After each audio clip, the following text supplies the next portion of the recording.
Isabella Cole's wedding night should have been filled with passion and promise.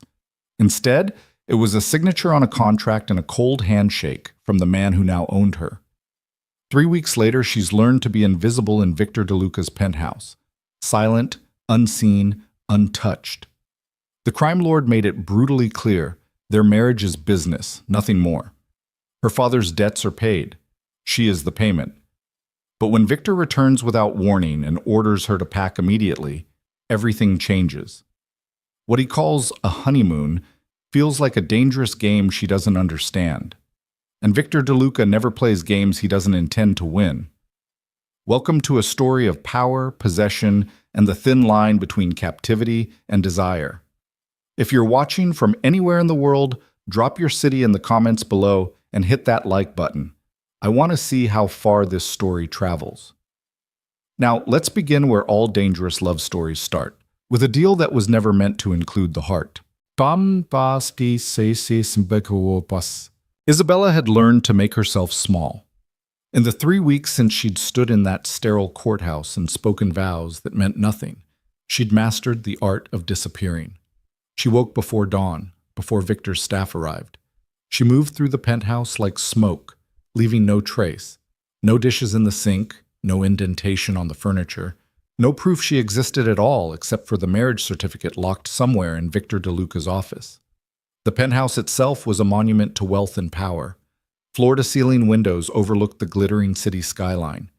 Every surface gleamed, marble countertops, polished hardwood floors, chrome fixtures that caught and reflected light like diamonds. Original artwork hung on walls painted in shades of charcoal and cream. Everything was beautiful. Everything was cold, just like her husband. Isabella stood at those windows now, watching the city wake beneath a gray October sky. Somewhere down there, 23 floors below, real people lived real lives. They made choices. They fell in love because they wanted to, not because their father had gambled away everything and left them as collateral for men who collected debts in blood. She touched the gold band on her left hand, still foreign after 3 weeks. It was elegant, expensive, perfectly sized. Victor had known her ring size without asking, which should have been romantic but instead felt like surveillance. Everything about Victor DeLuca felt like surveillance, like she was an asset he'd acquired and now monitored with the same cool detachment he probably applied to his stock portfolio. If stock portfolios involved money laundering and territorial wars with rival crime families. Mrs. DeLuca. Isabella jumped, spinning from the window. Victor's housekeeper, Rosa, stood in the doorway of the master bedroom, a room Isabella had never entered. Victor had made it clear on their wedding night. She had her own suite on the opposite end of the penthouse. Separate lives. Separate worlds. A marriage only on paper. "I'm sorry, I didn't mean to startle you." Rosa's expression was kind but carefully neutral. She'd worked for Victor for 12 years, and Isabella suspected the woman had seen things that would give most people nightmares. "Mr. DeLuca will be home this evening. He asked that you be ready to leave by 8 o'clock. Isabella's heart stuttered. "Leave?" He didn't provide details. Rosa moved into the living room, carrying fresh towels that smelled like lavender and money. "He asked that you pack for warm weather, 2 weeks' worth of clothing." 2 weeks.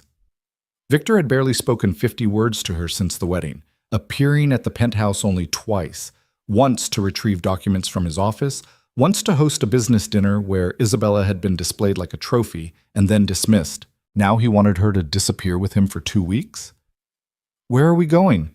Isabella's voice came out smaller than she intended. "I don't know. I'm sorry."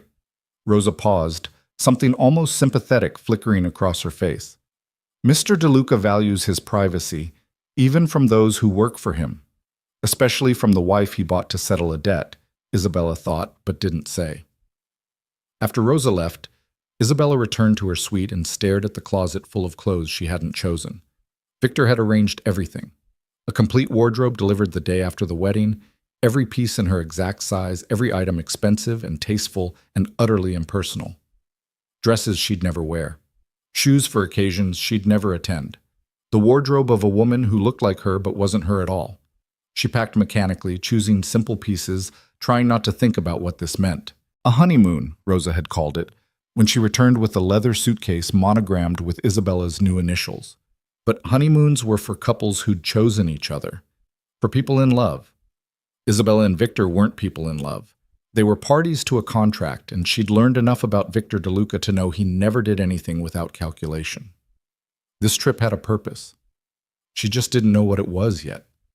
The day dragged endlessly. Isabella tried to read but couldn't focus. She ate lunch without tasting it. She watched the clock like it held answers instead of just minutes ticking toward 8 p.m. At 7:30, she dressed in dark jeans and a cream silk blouse, pulled her long dark hair into a simple ponytail, and studied herself in the mirror. She looked calm, composed. Nothing like the terrified girl who'd stood beside her father 3 weeks ago while he signed away her future to pay for his mistakes. "I had no choice, Bella," he'd said, hands shaking as he'd scrawled his signature. "They would have killed me. You understand that, don't you? I had no choice." He'd had choices, years of them. Every time he'd walked into a casino, every time he'd borrowed from men like Victor DeLuca, every time he'd promised he'd stop and then didn't. Isabella had been working 2 jobs trying to keep them afloat, trying to pay rent and utilities and buy groceries, while her father fed his addiction and dug them deeper into a hole she couldn't climb out of. Until Victor had appeared with his solution, his offer. Marriage in exchange for erasure of the debt, a life sentence for her freedom. Her father had agreed before she could even process what was happening. At precisely 8 p.m., the private elevator that served only the penthouse chimed. Isabella's pulse hammered as the doors slid open and Victor DeLuca stepped into his domain. He was a study in controlled power, 6'3" of lean muscle in a perfectly tailored black suit, dark hair cut short, jaw sharp enough to cut glass. His eyes were the color of smoke, gray and penetrating, missing nothing. At 35, he'd built an empire that officially dealt in real estate and investments, but unofficially controlled half the city's underground operations. He was brilliant, ruthless, and completely untouchable, and he was staring at Isabella like he was seeing her for the first time. "You're ready." It wasn't a question. Victor's voice was deep, smooth, with an edge that suggested he expected compliance and always got it. Rosa said to pack for warm weather.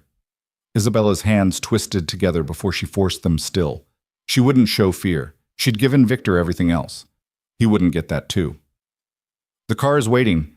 Victor's gaze traveled over her. Not sexual, more like assessment, like he was cataloging details for later use. "We have a flight to catch." "Where are we going?" "Away." He picked up her suitcase like it weighed nothing, gesturing toward the elevator. "That's all you need to know for now." Isabella wanted to push back, demand answers, assert some kind of control over her own life. But she'd learned in 3 weeks that Victor didn't negotiate. He stated facts and expected acceptance. Arguing was like arguing with gravity. She stepped into the elevator, acutely aware when Victor followed and the doors sealed them in the small space together. He smelled like expensive cologne and something else. Gunpowder, maybe, or just danger. This close, she could see the faint scar along his left jaw, the way his shoulders filled his suit jacket, the absolute stillness with which he held himself. Victor DeLuca didn't fidget, didn't make nervous small talk. He existed with the confidence of a man who controlled everything around him, including her. The elevator descended in silence. A black SUV waited at the private entrance, windows tinted so dark they seemed to absorb light. A driver, one of Victor's security team, built like a tank, held the door open. Isabella slid into the leather interior, Victor following immediately. They drove through the city as darkness fell, streetlights beginning to glow against the twilight. Isabella watched the familiar streets pass, the cafe where she used to buy coffee before work, the library where she'd spent Sunday afternoons, the whole life she'd left behind when she'd become Mrs. Victor DeLuca. "You're very quiet," Victor said suddenly. Isabella turned to find him watching her, that penetrating gaze missing nothing. "I don't know what you want me to say." Most women would have questions. "Would you answer them?" Something that might have been amusement flickered across his face. Probably not. They lapsed back into silence. Isabella wanted to ask why now. Why this sudden trip after 3 weeks of near total avoidance? She wanted to ask what he expected from her, what role she was supposed to play in whatever this was. But she'd learned that Victor revealed information on his own timeline, not hers. The SUV eventually turned into a private section of the airport, driving past commercial terminals to a restricted area where sleek jets sat like expensive toys. Their vehicle stopped beside a Gulfstream G650, its stairs already lowered in invitation. "We're flying private," Isabella said, the obviousness of the statement making her feel foolish the moment it left her mouth. "I don't use commercial airlines." Victor exited the SUV, speaking to his security team in low tones while Isabella climbed out on her own side. She'd never been on a private jet before. Before Victor, she'd never been on any kind of jet. The farthest she'd traveled was a bus trip to Philadelphia for her college roommate's wedding. Now she was apparently flying to some unknown destination on an aircraft that probably cost more than most people earned in a lifetime. The interior was even more impressive than the penthouse. Cream leather seats, glossy wood accents, soft lighting that made everything glow warmly. A flight attendant in a crisp uniform greeted them, taking their bags and offering champagne that Isabella declined and Victor accepted without acknowledgement. "Sit wherever you're comfortable," Victor said, settling into a seat and pulling out his phone. "It's a long flight." "How long?" 8 hours. 8 hours. That meant they were leaving the country. Isabella chose a seat across from Victor, buckling in as the engines began their low rumble. Through the window, she watched the ground crew move efficiently, preparing for departure. "Have you traveled much?" Victor asked, still focused on his phone. "No." "You'll enjoy this then." Would she? Isabella doubted enjoyment was possible when you were essentially a prisoner, but she didn't voice that thought. The jet began to taxi, and she gripped the armrests as they accelerated down the runway and lifted smoothly into the night sky. The city dropped away beneath them, all those lights and lives and possibilities that weren't hers anymore. Isabella watched until they climbed above the clouds, and there was nothing to see but darkness. "You should eat something," Victor said. "The flight attendant will bring dinner shortly." "I'm not hungry." "You haven't eaten properly in 3 weeks." Isabella's head snapped toward him. "How would you know that?" "Rosa reports to me." Victor finally looked up from his phone, meeting her eyes directly. "She's concerned. She says you barely touch your meals." Heat flooded Isabella's cheeks, anger mixed with humiliation. "You have her spying on me?" "I have her ensuring you're taken care of." Victor's tone remained level, infuriatingly calm. "There's a difference." "Is there? Because from where I'm sitting, it feels like surveillance. From where you're sitting, you're my wife. Your well-being is my responsibility." "Your wife on paper," Isabella shot back. "You made that very clear." Something shifted in Victor's expression, a crack in that perfect control. "Did I?" "The wedding night. You said this was business, a transaction to clear my father's debt. You said I had my own suite, and you expected me to stay out of your way." "I said a lot of things." Victor set his phone aside, giving her his full attention for the first time since they'd married. "Some of which I'm reconsidering." Isabella's heart began to pound. "What does that mean?" "It means things change. Circumstances evolve." "That's not an answer." "No," Victor agreed. "It's not." The flight attendant appeared with dinner, some kind of elegant chicken dish with vegetables Isabella didn't recognize, and a glass of white wine. She accepted it mechanically, too unsettled by the conversation to actually eat, but needing something to do with her hands. Victor ate with the same controlled precision he applied to everything, finishing his meal efficiently before returning to his phone. Isabella picked at hers, managing a few bites before giving up. "Where are we going?" she asked again, softer this time. Victor considered her for a long moment. "Somewhere beautiful, somewhere private, somewhere we won't be interrupted." "Why?" "Because I want to know my wife." The words hit like a physical blow. Isabella stared at him, searching for deception or manipulation, but his expression remained unreadable. "You could have gotten to know me without flying 8 hours. Not the way I intend to." Something in his tone made her skin prickle. Not quite threat, not quite promise, but something in between that she couldn't name. "Victor, I don't understand what's happening." "I know." He stood, moving to the bar and pouring 2 glasses of amber liquid. He handed her one before settling into the seat beside her, close enough that she could feel his body heat, smell his cologne. 3 weeks ago, I made you an offer. You accepted out of necessity, not choice. I respected that by giving you space. And now? Now I'm done with space. Victor raised his glass, waiting until she reluctantly did the same. To honesty, Isabella, and to seeing what exists beyond the contract we signed. They drank. The liquor burned down her throat, spreading warmth through her chest. Victor's eyes never left hers, and for the first time Isabella saw something beneath the ice, something heated and hungry and completely focused on her. I'm still afraid of you, she whispered.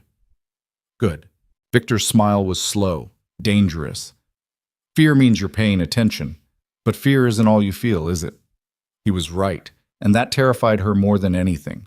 Because yes, she was afraid of Victor DeLuca, but she was also fascinated by him, drawn to the way he commanded every room he entered, the intelligence in those gray eyes, the rare moments when his control slipped and she glimpsed something raw underneath. She was attracted to her husband, the man who'd bought her, the criminal who'd made her father's debts disappear in exchange for her name and her freedom. What did that say about her? Get some rest, Victor said, standing and moving back to his original seat. We land at dawn. The real journey starts then. Isabella wanted to argue, to demand more answers, but exhaustion was pulling at her. The emotional whiplash of the day, the stress of 3 weeks living in limbo, the confusion of Victor's sudden shift in behavior, it all crashed over her at once. She reclined her seat, accepting the blanket the flight attendant brought, and closed her eyes against the soft cabin lights. Sleep seemed impossible, but somehow she drifted off to the steady hum of the engines carrying her toward an unknown destination with a husband who was still a stranger. When she woke, pale dawn light was filtering through the windows. Isabella blinked, disoriented, taking in the unfamiliar surroundings before memory returned. The jet. Victor. The mysterious trip. She sat up, finding Victor already awake, dressed in dark pants and a white linen shirt that made him look somehow more dangerous than his usual suits. He was watching her with an expression she couldn't read. We're landing in 20 minutes, he said. You should see this. Isabella moved to the window he indicated, gasping at what she saw below. Endless turquoise water stretched to the horizon, dotted with small green islands. The ocean was so clear she could see the white sand beaches beneath the shallows, the darker patches where coral reefs grew. Everything was brilliant color and pristine beauty, nothing like the gray city they'd left behind. Where are we? She breathed. The Caribbean, a private island. Of course, Victor owned a private island. Isabella pressed her face closer to the glass, watching as they descended toward a small airstrip carved out of jungle. As they approached, she could make out a sprawling villa perched on a cliff overlooking the ocean, all white stone and glass that caught the rising sun. The landing was smooth. When the door opened, humid tropical air rushed in, carrying the scent of salt water and exotic flowers. Isabella descended the stairs on shaky legs, still trying to process the impossible beauty around her. A jeep waited on the tarmac, driven by a man who greeted Victor in rapid Spanish before loading their bags. Victor replied in the same language, his fluency surprising Isabella even though it shouldn't have. Victor DeLuca spoke 5 languages and probably had business interests on every continent. You speak Spanish, she said as they climbed into the jeep. And Italian, French, Mandarin, and Russian. Victor's tone was matter-of-fact. Languages are useful in my line of work. His line of work? The careful euphemism for everything illegal and dangerous that funded this island, that jet, the penthouse, the life Isabella was now part of, whether she wanted to be or not. The drive to the villa took 10 minutes along a road that wound through lush vegetation. Isabella caught glimpses of pristine beaches, crystal clear water, colorful birds she couldn't name. Everything was vivid and alive in a way that made the city seem like a black and white photograph. The villa was even more stunning up close. Modern architecture blended seamlessly with natural surroundings.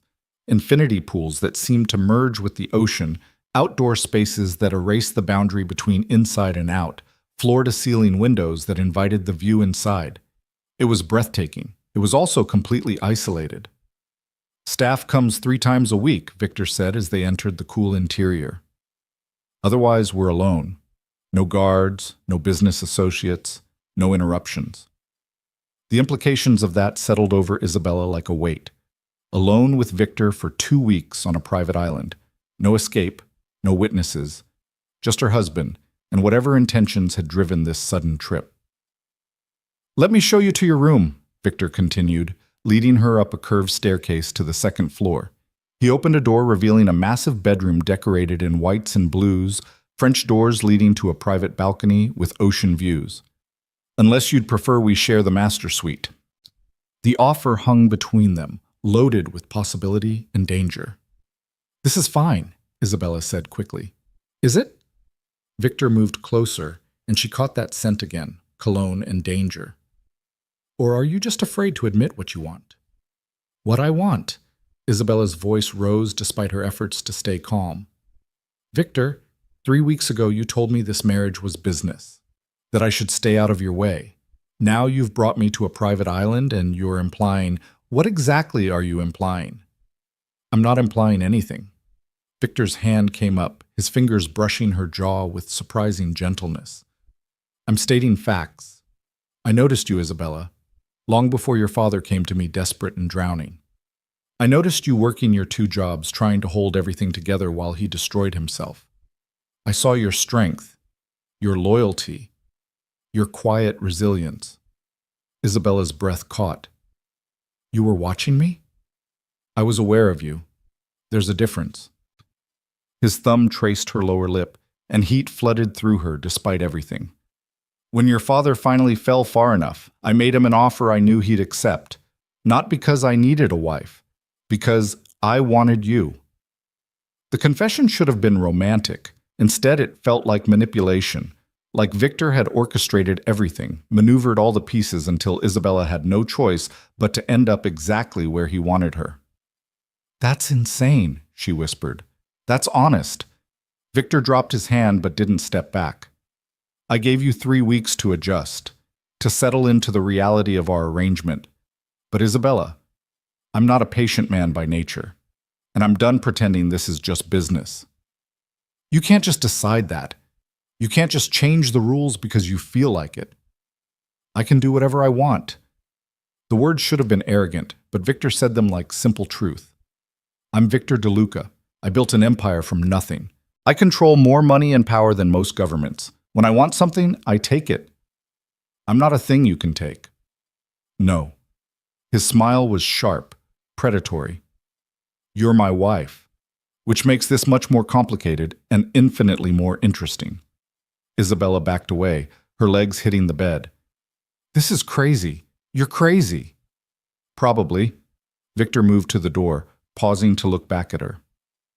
"Get some rest. We'll talk more later, when you're ready to stop running from what's happening between us."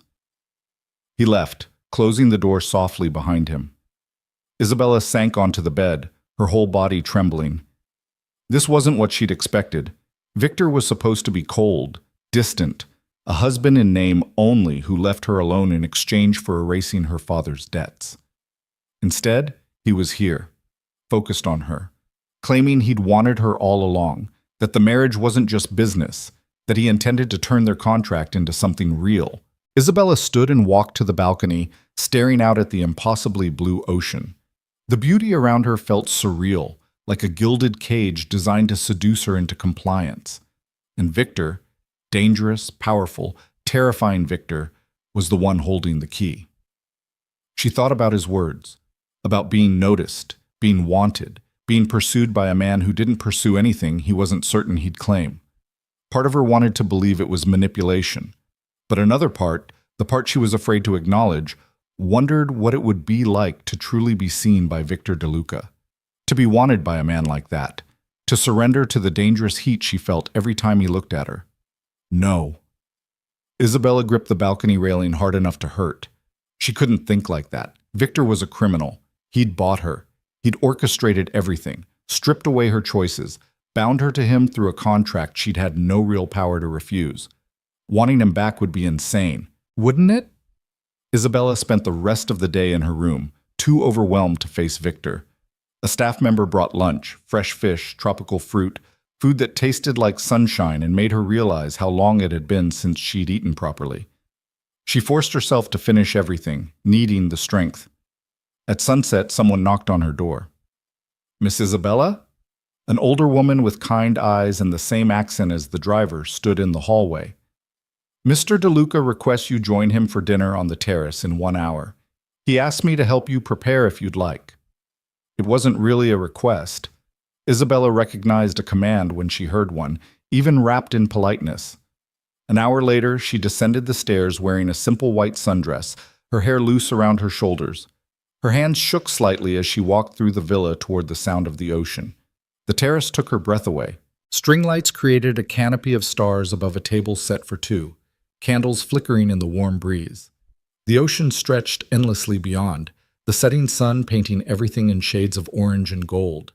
And there was Victor, standing at the railing, looking out at the view. He'd changed into dark linen pants and a white shirt, sleeves rolled to reveal muscled forearms. Casual, devastating. He turned when he heard her approach, and the way he looked at her made Isabella's heart stutter. "You're beautiful," he said simply. "Victor, join me." He pulled out her chair, waiting until she reluctantly sat before taking his own seat. "I thought we could start over, get to know each other properly." "By kidnapping me to a private island?" "By removing distractions." Victor poured wine into both their glasses. "In the city, I'm always working, always managing fires, handling business, maintaining control. Here, there's only us. No interruptions. No pretending." "What if I don't want this?" "Then tell me."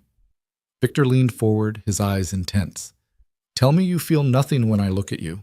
Tell me you haven't wondered what it would be like between us. Lie to me, Isabella, and I'll put you back on that jet tomorrow. Send you wherever you want to go. Set you free." The offer hung between them, real and terrifying, because Isabella couldn't lie. Not convincingly. Not when her body betrayed her every time Victor came close. When her pulse raced and heat pooled low in her stomach, and she found herself wondering what those elegant, dangerous hands would feel like on her skin. "I can't," she whispered. "Can't what?" "Can't tell you I feel nothing." The admission felt like defeat and liberation at once. "But Victor, you scare me. The things you do, the world you live in, I don't belong there." "You belong where I say you belong." His hand covered hers on the table, warm and strong. "And I say you belong here. With me." Not as a contract or a transaction. As my wife, my partner, my equal. "Equal?" Isabella laughed without humor. "How can we be equal when you hold all the power?" "Do I?" Victor's thumb stroked across her knuckles. "Because right now you have more power over me than anyone else alive. You could destroy me, Isabella. All you'd have to do is walk away." "You just said you'd send me wherever I want to go." "I would. That's the problem." Victor's expression was raw in a way she'd never seen.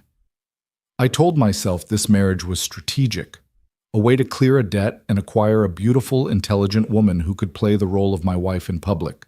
But the truth is, I've wanted you from the moment I first saw you, and now that you're mine, the thought of letting you go is intolerable." Isabella's heart hammered against her ribs. This was insane. Stockholm Syndrome or manipulation or both. But looking into Victor's eyes, seeing genuine vulnerability beneath the control, she couldn't deny the pull between them. "What do you want from me?" she asked. "Everything." Victor raised her hand to his lips, pressing a kiss to her palm that sent electricity through her entire body. "Your time. Your attention. Your honesty. A real chance at making this marriage something neither of us expected. And if it doesn't work, then at least we'll know. At least we'll have tried." His smile was crooked, almost boyish. "I'm not promising it will be easy. My world is dangerous, complicated. But I promise you'll never be alone in it. I protect what's mine, Isabella. And you're mine now." The possessiveness should have offended her. Instead, it stirred something primal and dangerous. Something that wanted to belong to Victor DeLuca, to be claimed and protected and desired by a man powerful enough to make the world bend to his will. "Okay," she heard herself say. "Okay?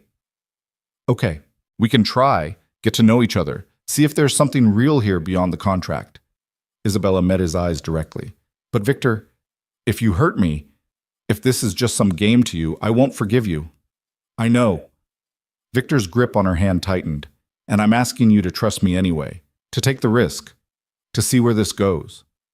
They ate dinner as the sun finished setting, painting the sky in impossible purples and pinks. Victor asked her questions about her childhood, her dreams before her father's addiction consumed everything, what she'd wanted to be before necessity forced her into dead-end jobs.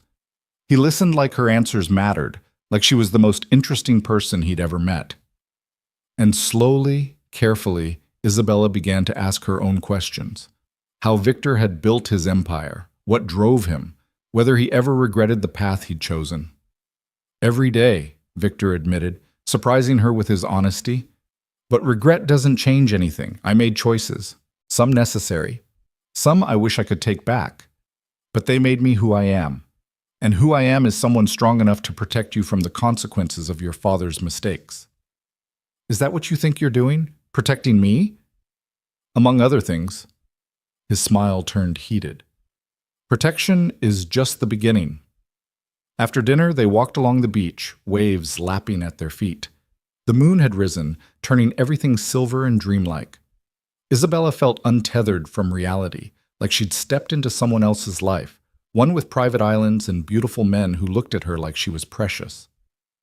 What happens when we go back, she asked, to the city, to real life? Does this end? This is real life. Victor stopped walking, turning to face her.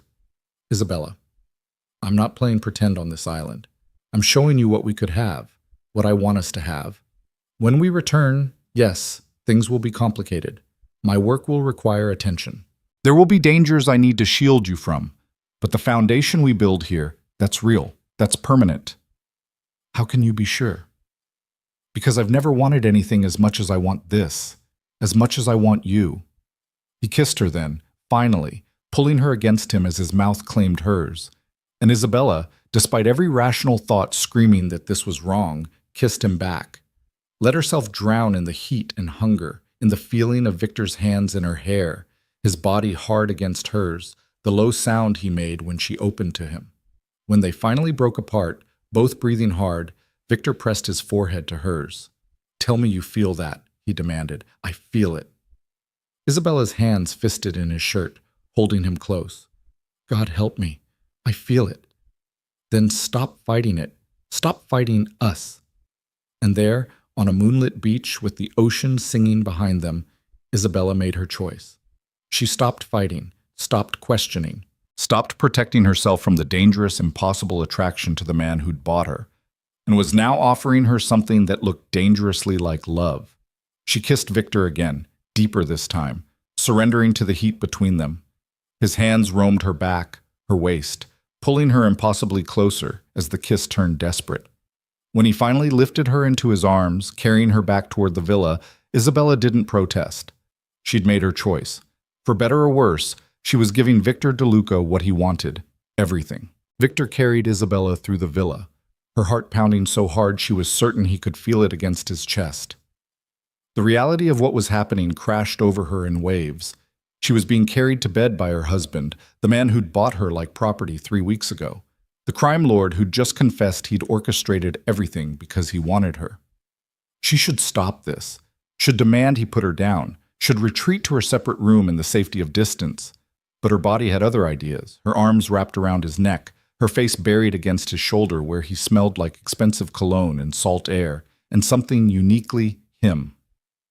Victor climbed the stairs with easy strength, but instead of turning toward the master suite, he carried her to her room, gently setting her on her feet beside the bed. The unexpected gentleness made her breath catch. I'm not going to seduce you tonight, he said quietly, his hands framing her face. As much as I want to. As much as every part of me is screaming to finish what we started on that beach. Isabella blinked up at him, confused and, if she was honest, disappointed. Then why?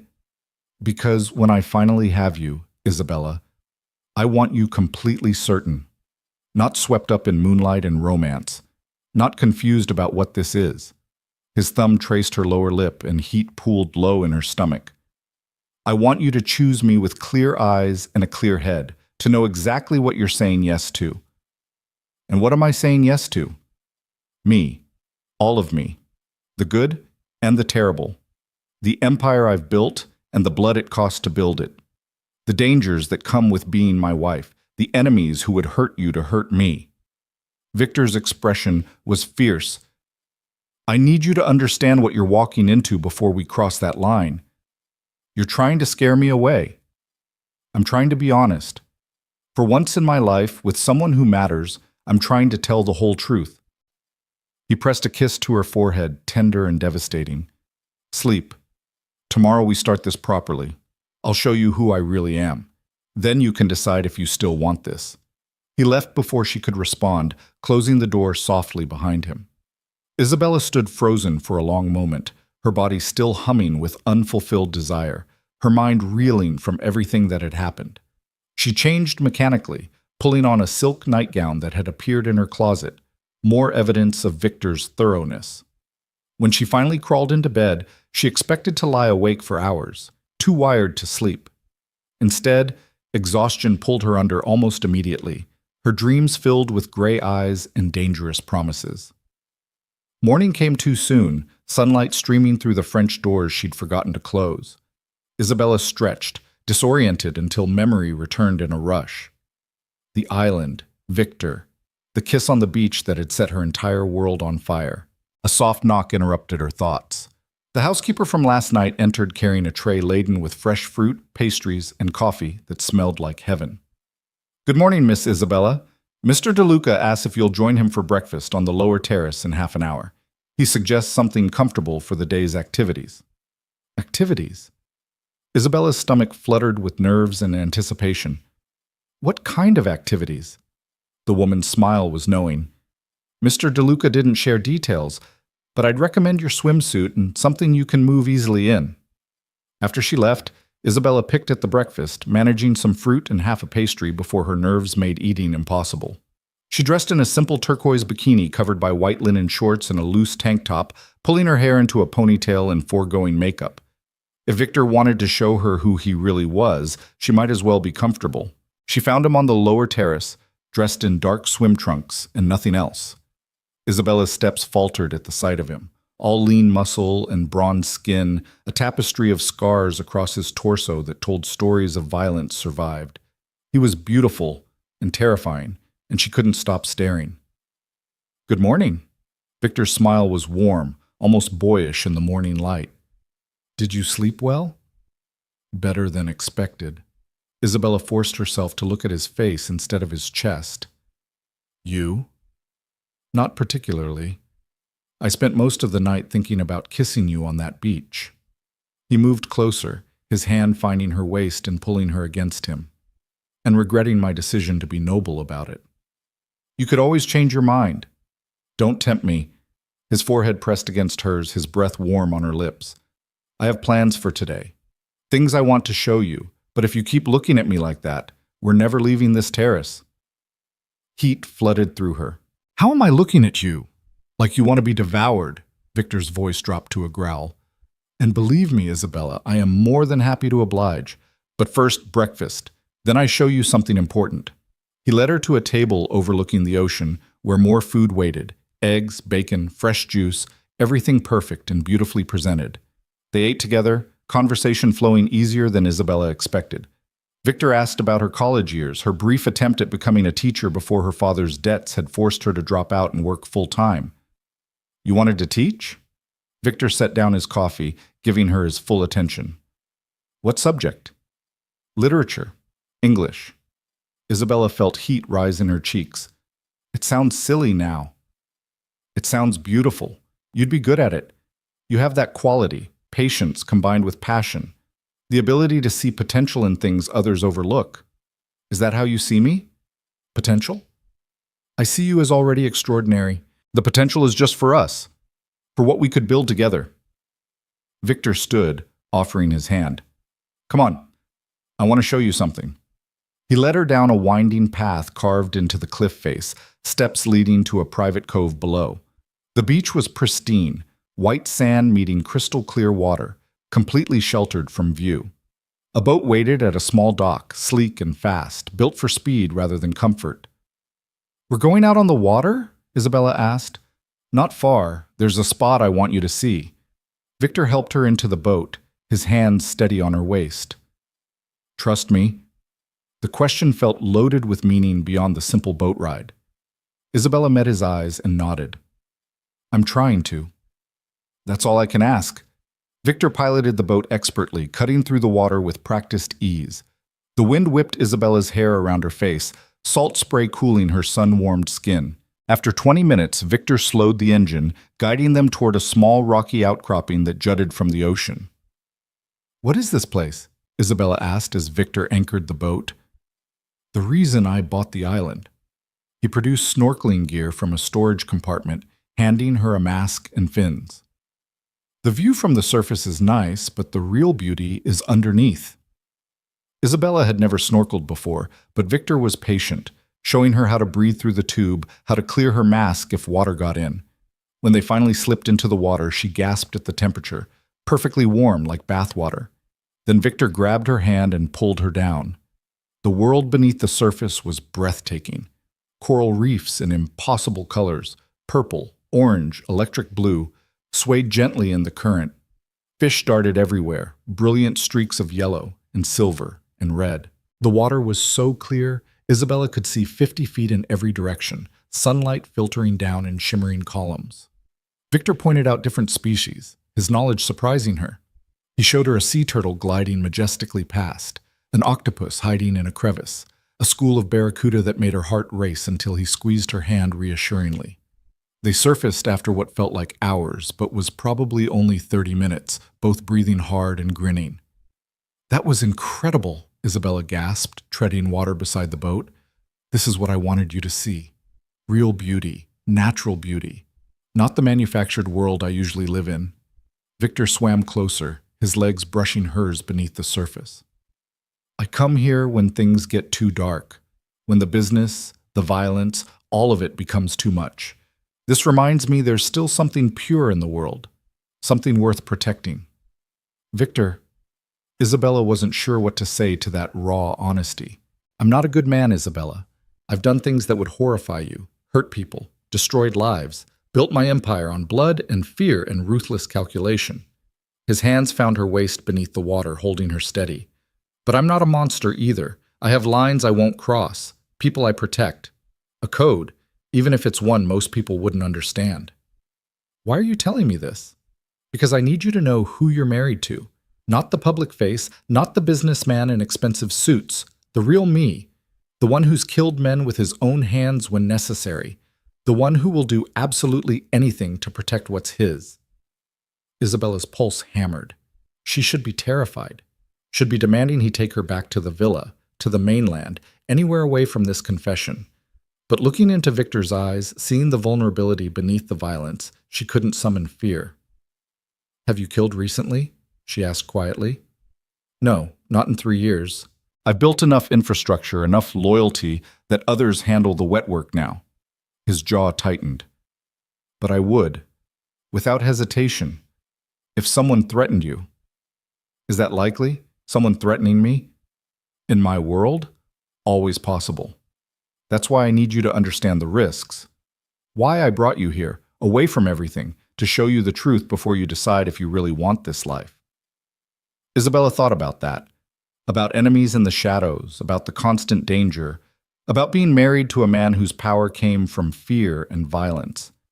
She thought about her quiet life before, her simple dreams of teaching and normalcy.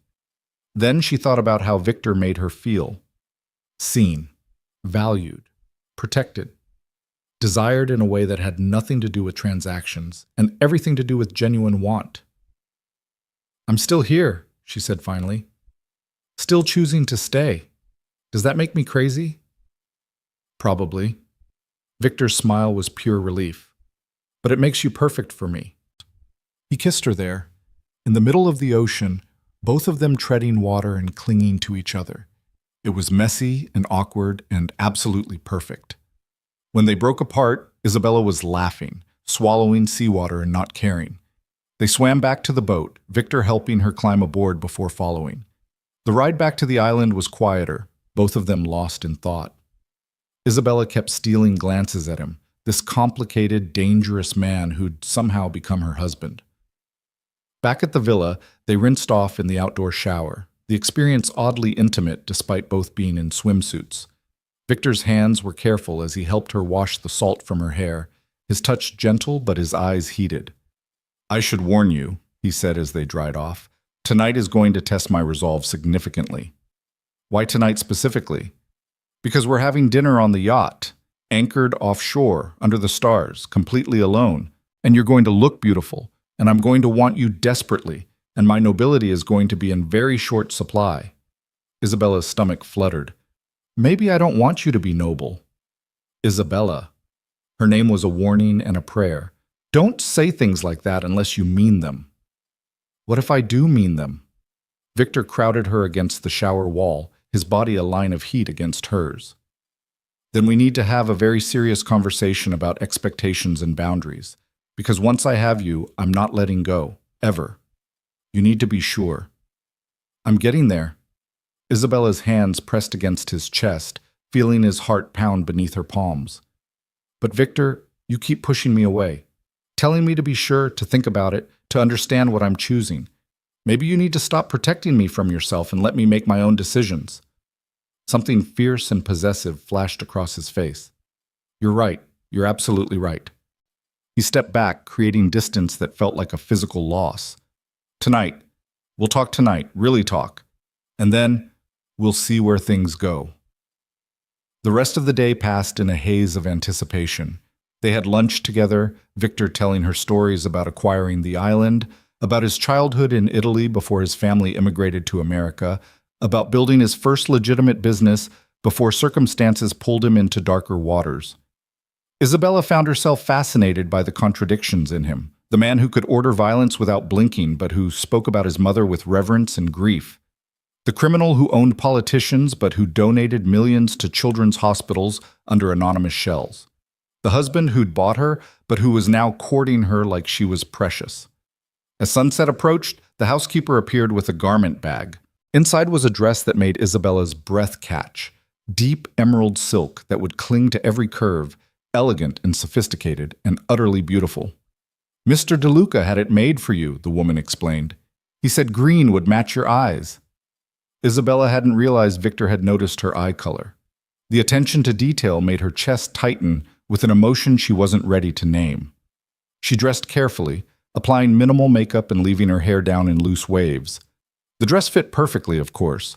Victor's thoroughness was almost supernatural. She slipped on delicate heels and studied herself in the mirror. She looked like someone else, someone confident and desirable and expensive, someone who belonged on a private island with a powerful man, someone who might actually be falling for her criminal husband. Victor was waiting at the dock, dressed in dark slacks and a charcoal shirt that made his eyes look like smoke. His expression when he saw her was worth every moment of nerves. "You're stunning," he said simply, offering his hand to help her aboard the yacht. This wasn't the speedboat from earlier. This was a luxury vessel, all gleaming wood and brass, with a deck set for an intimate dinner. Candles flickered in hurricane glasses, and soft music played from hidden speakers. "You did all this?" Isabella asked. "I wanted tonight to be special." Victor guided her to her seat, his hand lingering on the small of her back. "I wanted you to feel valued, treasured, not like a transaction or an obligation." They ate slowly, the meal exquisite. Fresh lobster, perfectly cooked vegetables, wine that tasted like sunlight and honey. Between courses, they talked. Really talked. Isabella asked about his business, and Victor answered honestly, explaining the legitimate corporations that fronted the illegal operations, the careful balance of power and diplomacy that kept the peace, the enemies always circling. "Are you ever afraid?" she asked. "Every day. Fear keeps you sharp, keeps you alive." Victor's fingers traced patterns on the back of her hand. "But I'm more afraid of losing this. Of losing you before I've really had you." "You have me, Victor. I'm your wife. On paper, I want more than paper, Isabella. I want everything." The word hung between them, heavy with promise and threat and possibility. Isabella's heart raced as Victor stood, pulling her to her feet and into his arms.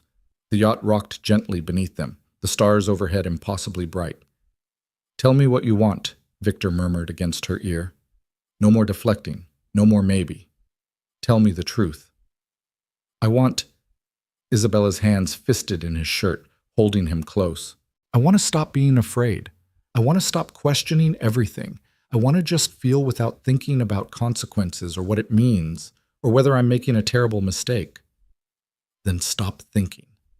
Victor's mouth found her neck, trailing kisses that made her knees weak. "Just feel. Tell me what you feel right now." "Like I'm on fire. Like if you don't kiss me properly, I might actually die." He laughed, the sound rich and warm. "Well, we can't have that." This kiss was different from the others, deeper, more demanding. Victor's hands roamed her body with clear intent, learning her curves through the silk dress, making her gasp and arch against him. Isabella gave as good as she got, her fingers tangling in his hair, her teeth grazing his lower lip, drawing a groan from deep in his chest. "Bedroom," Victor growled against her mouth. "Now, before I take you right here on the deck." He didn't wait for an answer, sweeping her into his arms and carrying her below deck to a master cabin she hadn't seen before. The space was elegant and intimate, dominated by a massive bed covered in dark silk sheets. Victor set her down gently, his hands framing her face. "Last chance, Isabella. Last chance to change your mind. To say this is too fast, too soon, too complicated." "I don't want to change my mind." Isabella reached for his shirt, fingers working the buttons. "I want you. I've wanted you since that first night, even though I was terrified to admit it, even though it seemed insane to want the man who bought me. I didn't buy you." Victor's hands covered hers, stilling them. "I bought your freedom from your father's debts. But you, Isabella, you I'm earning, day by day, moment by moment, and I'll spend the rest of my life proving you made the right choice." Then he kissed her again, and there was no more talking. Only sensation, the slide of silk against skin, the heat of Victor's mouth on her throat, her shoulders, lower. The feeling of his hands finally touching her the way she'd been craving. Isabella let herself drown in it. In him. In the impossible reality that she was here, on a yacht anchored off a private island, giving herself to the dangerous, complicated man who'd somehow become the center of her world in just 3 weeks. Later, much later, they lay tangled together in the dark cabin, the yacht rocking gently on calm waters. Victor's fingers traced lazy patterns on Isabella's bare shoulder, his other arm wrapped securely around her waist. "No regrets?" he asked quietly. "Not yet." Isabella shifted to look at him, studying his face in the moonlight filtering through the portholes. "Ask me again tomorrow." "I'll ask you every day for the rest of our lives." Victor pressed a kiss to her temple. "And hopefully, the answer stays the same." "Victor, what happens when we leave here? When we go back to reality?" "Reality doesn't change what's between us. It might complicate it, but it doesn't change it." His grip tightened possessively. "You're mine now, Isabella, in every way that matters, and I protect what's mine." That word, mine, you say it a lot. Because it's true, and because I need you to understand. I don't share. I don't compromise. You're my wife, my partner, and no one touches what belongs to me. The possessiveness should have bothered her. Instead, it sent heat curling through her stomach. "I belong to myself too, you know." "Of course you do. But you're choosing to belong with me. There's a difference." Victor rolled, pinning her beneath him, his eyes intense. "Tell me you understand that, Isabella, that you're choosing this, choosing me, not because you're obligated or trapped, but because you want it." "I understand." Isabella cupped his face, feeling the roughness of stubble against her palms. "I'm choosing you, Victor. God help me, but I'm choosing this dangerous, complicated, impossible thing between us." "Thank God." He kissed her deeply, thoroughly, until they were both breathless. "Because I wasn't sure I could survive if you walked away." They made love again, slower this time, learning each other thoroughly, and afterward, wrapped in Victor's arms with the ocean singing outside, Isabella finally understood what she'd gotten herself into. She'd married a criminal, a man whose hands had ended lives and built empires, and now touched her with devastating gentleness. A man who was dangerous and protective and utterly, completely focused on her. And against all logic and reason, she was falling in love with him. The next week passed in a blur of sun-drenched days and passion-filled nights. Victor showed Isabella every corner of the island, shared pieces of himself he'd never shown anyone. They swam in hidden coves, explored jungle paths, made love on deserted beaches under the stars. But underneath the romance, Isabella began to notice things. The way Victor's phone buzzed constantly with messages he ignored. The tightness around his eyes when he thought she wasn't looking. The conversations in rapid Italian he had with his security team during their brief visits to deliver supplies. Something was wrong, something he wasn't telling her. On their 8th night, Isabella confronted him over dinner on the villa's terrace. "What aren't you telling me?" Victor's fork paused halfway to his mouth. "What do you mean?" "You've been tense for 2 days. Distracted. Something's happening back home and you're trying to shield me from it." Isabella set down her wine glass, meeting his eyes directly. "I thought we were past secrets." Victor was silent for a long moment, his jaw tight. Then he sighed, setting down his own fork. "You're right. I'm sorry. I didn't want to ruin this, our time here." "Ruin it how?" "There's a problem with a business rival. Alexei Volkov." Victor's expression darkened. "He's been making moves against my territory, testing boundaries, seeing how far he can push before I push back. And you need to go back. Handle it." "No, I've delegated. My second-in-command can manage the initial response." Victor reached across the table, taking her hand. "But Isabella, when we do return, things are going to be different, more dangerous. Volkov is ambitious and reckless. He doesn't follow the old rules. He'll look for weaknesses to exploit. Weaknesses like me. Like us. Like the fact that I care about you enough to be vulnerable." Victor's grip tightened. "That's why I needed this time. To make sure you understood what you're walking into. To prepare you for what comes next." Isabella's pulse quickened. "How dangerous is this Volkov?" "Extremely. He's former Russian military, connected to oligarchs who think they can buy their way into American territory. He's already responsible for 6 deaths in the past month, rivals who wouldn't yield to his demands." Victor's eyes were hard, cold in a way she hadn't seen since their wedding. "He's a problem that needs to be solved permanently." The implications of that made Isabella's stomach clench. "You're going to kill him." "If necessary, preferably I'll make it too expensive for him to continue his incursion, force him back to his own territory. But if he pushes..." Victor shrugged, the gesture casual despite the violence it implied. "Then yes, I'll do what's necessary to protect what's mine." There it was again, that possessive claim. But this time it came with the reality of what it meant. Victor would kill to keep her safe. Would wage war if someone threatened her. The thought should horrify her. Instead, some dark part of Isabella found it compelling. "When do we go back?" she asked. "We have 4 more days. I want to use them. Want to hold on to this before reality intrudes." Victor stood, moving around the table to pull her into his arms. "Dance with me."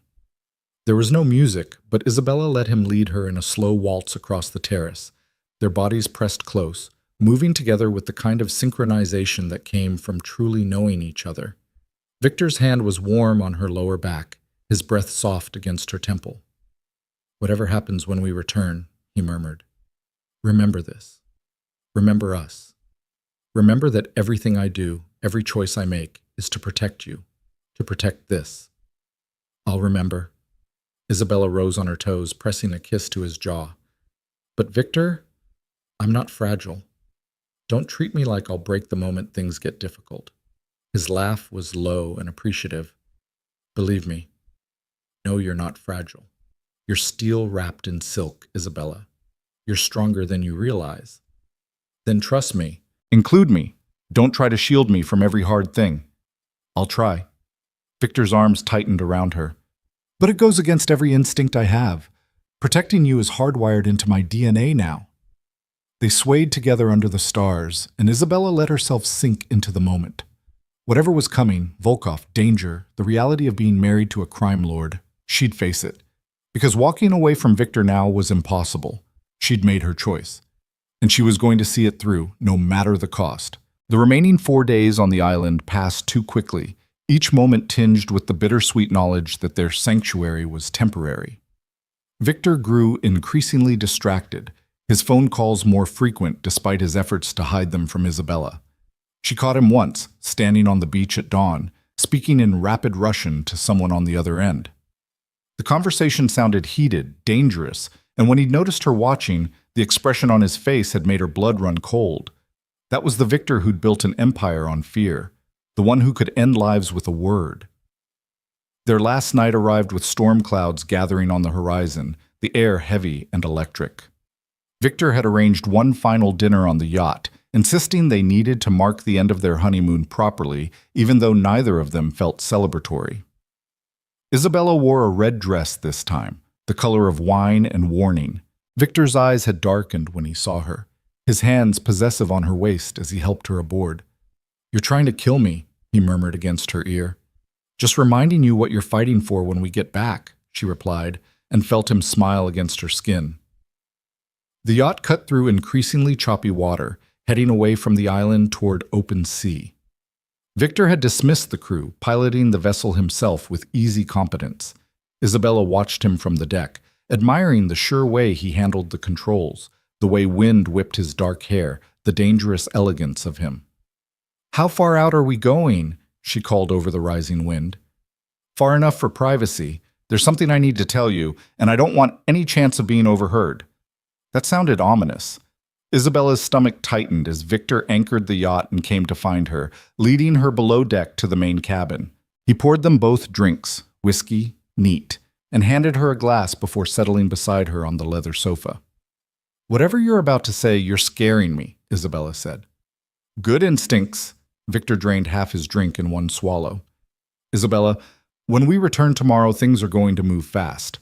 Volkov has been more aggressive than I initially realized. He's not just testing boundaries. He's planning something big." "How do you know?" "I have sources inside his organization.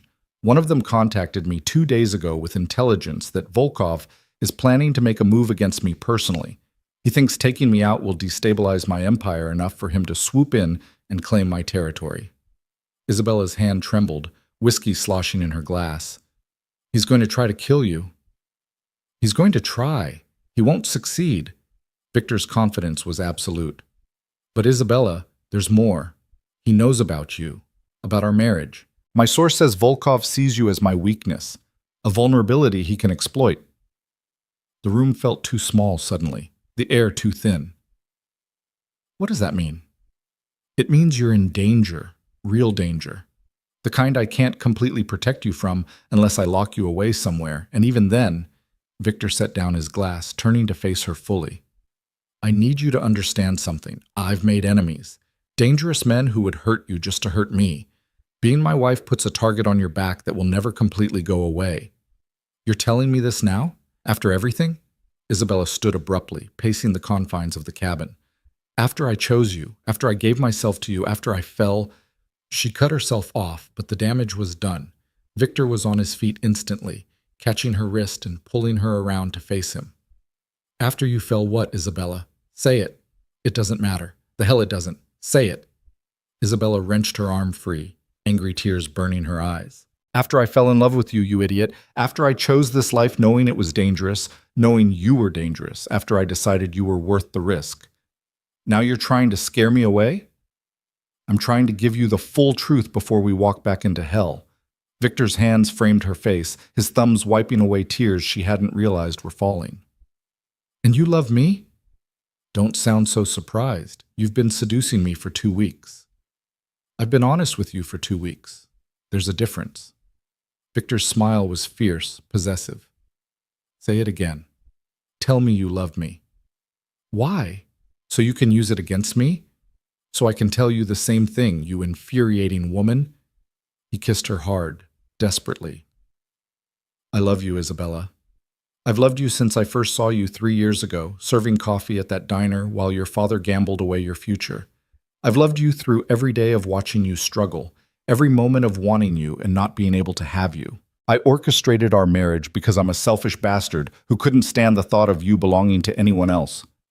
Isabella's breath caught. 3 years? You've been watching me for 3 years? I told you I was aware of you. That was a polite way of saying I was obsessed. Victor's hand slid into her hair, tilting her face up to his. I know your coffee order.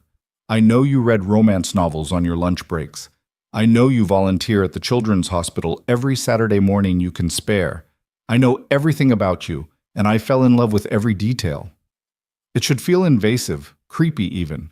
But looking into Victor's eyes, seeing the raw vulnerability there, Isabella could only feel desired, cherished, completely, utterly claimed. You're insane, she whispered. Completely. But I'm your brand of insane, apparently. Victor kissed her again, gentler this time. I love you, Isabella, and I will burn the entire world down before I let Volkov or anyone else hurt you. That's not exactly reassuring. It's the truth. You wanted honesty. That's honest. I'm a dangerous man who's committed terrible acts in the name of power and survival. But you make me want to be better. To build something that isn't just empire and fear, you make me want a real life. Isabella wrapped her arms around his neck, holding him close. Then let's build it, together. Stop trying to protect me from everything and let me be your partner. Really your partner. Not some delicate thing you keep locked away.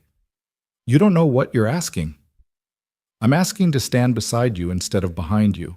I'm asking you to trust me the way you're asking me to trust you.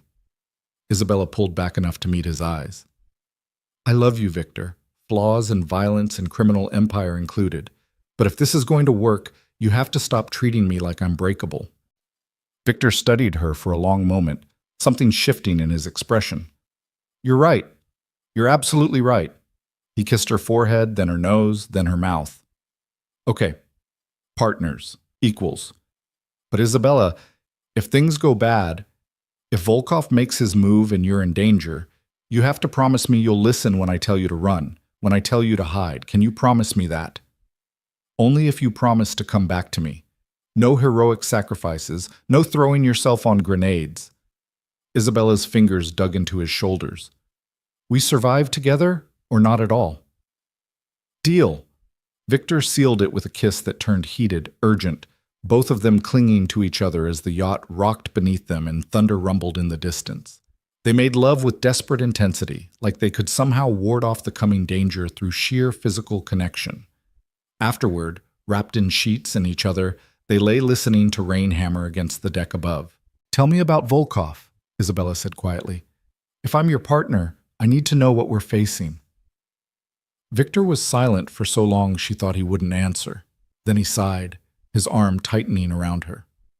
Alexei Volkov is former Spetsnaz, Russian Special Forces. He came to America 5 years ago with money from oligarchs who wanted a foothold in our markets.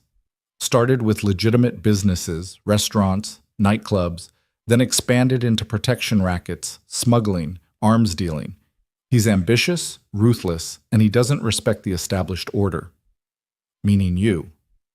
Meaning the families who've controlled this city for decades. We have rules, territories, agreements that keep the peace and keep civilian casualties minimal. Volkov doesn't care about any of that. He sees rules as weakness to exploit. Victor's fingers traced patterns on her shoulder absently. 6 months ago, he approached me with a proposal. He wanted to partner on a weapons deal. I refused. I don't deal in weapons. Too much heat, too much risk. He took that refusal as an insult. So this is about wounded pride? It's about power. In our world, respect is everything. By refusing him publicly, I made him look weak to his backers. Now he has to respond or lose credibility. Victor shifted, propping himself on one elbow to look down at her. He's been systematically attacking my operations. Nothing major yet. A shipment intercepted here, a warehouse fire there, testing my defenses, looking for weak points. And he found me. He found us. The fact that I married you, that I took you on a honeymoon, that I've been absent from the city for 2 weeks, all of that tells him I care, that you matter.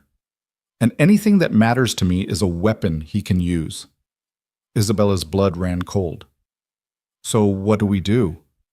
We go back, I deal with Volkov before he can make his move, and you stay safe, surrounded by security, until the threat is neutralized. Victor's expression hardened. I have a compound in the mountains, remote, heavily guarded. I'm sending you there tomorrow." "Absolutely not." Isabella sat up, clutching the sheet to her chest.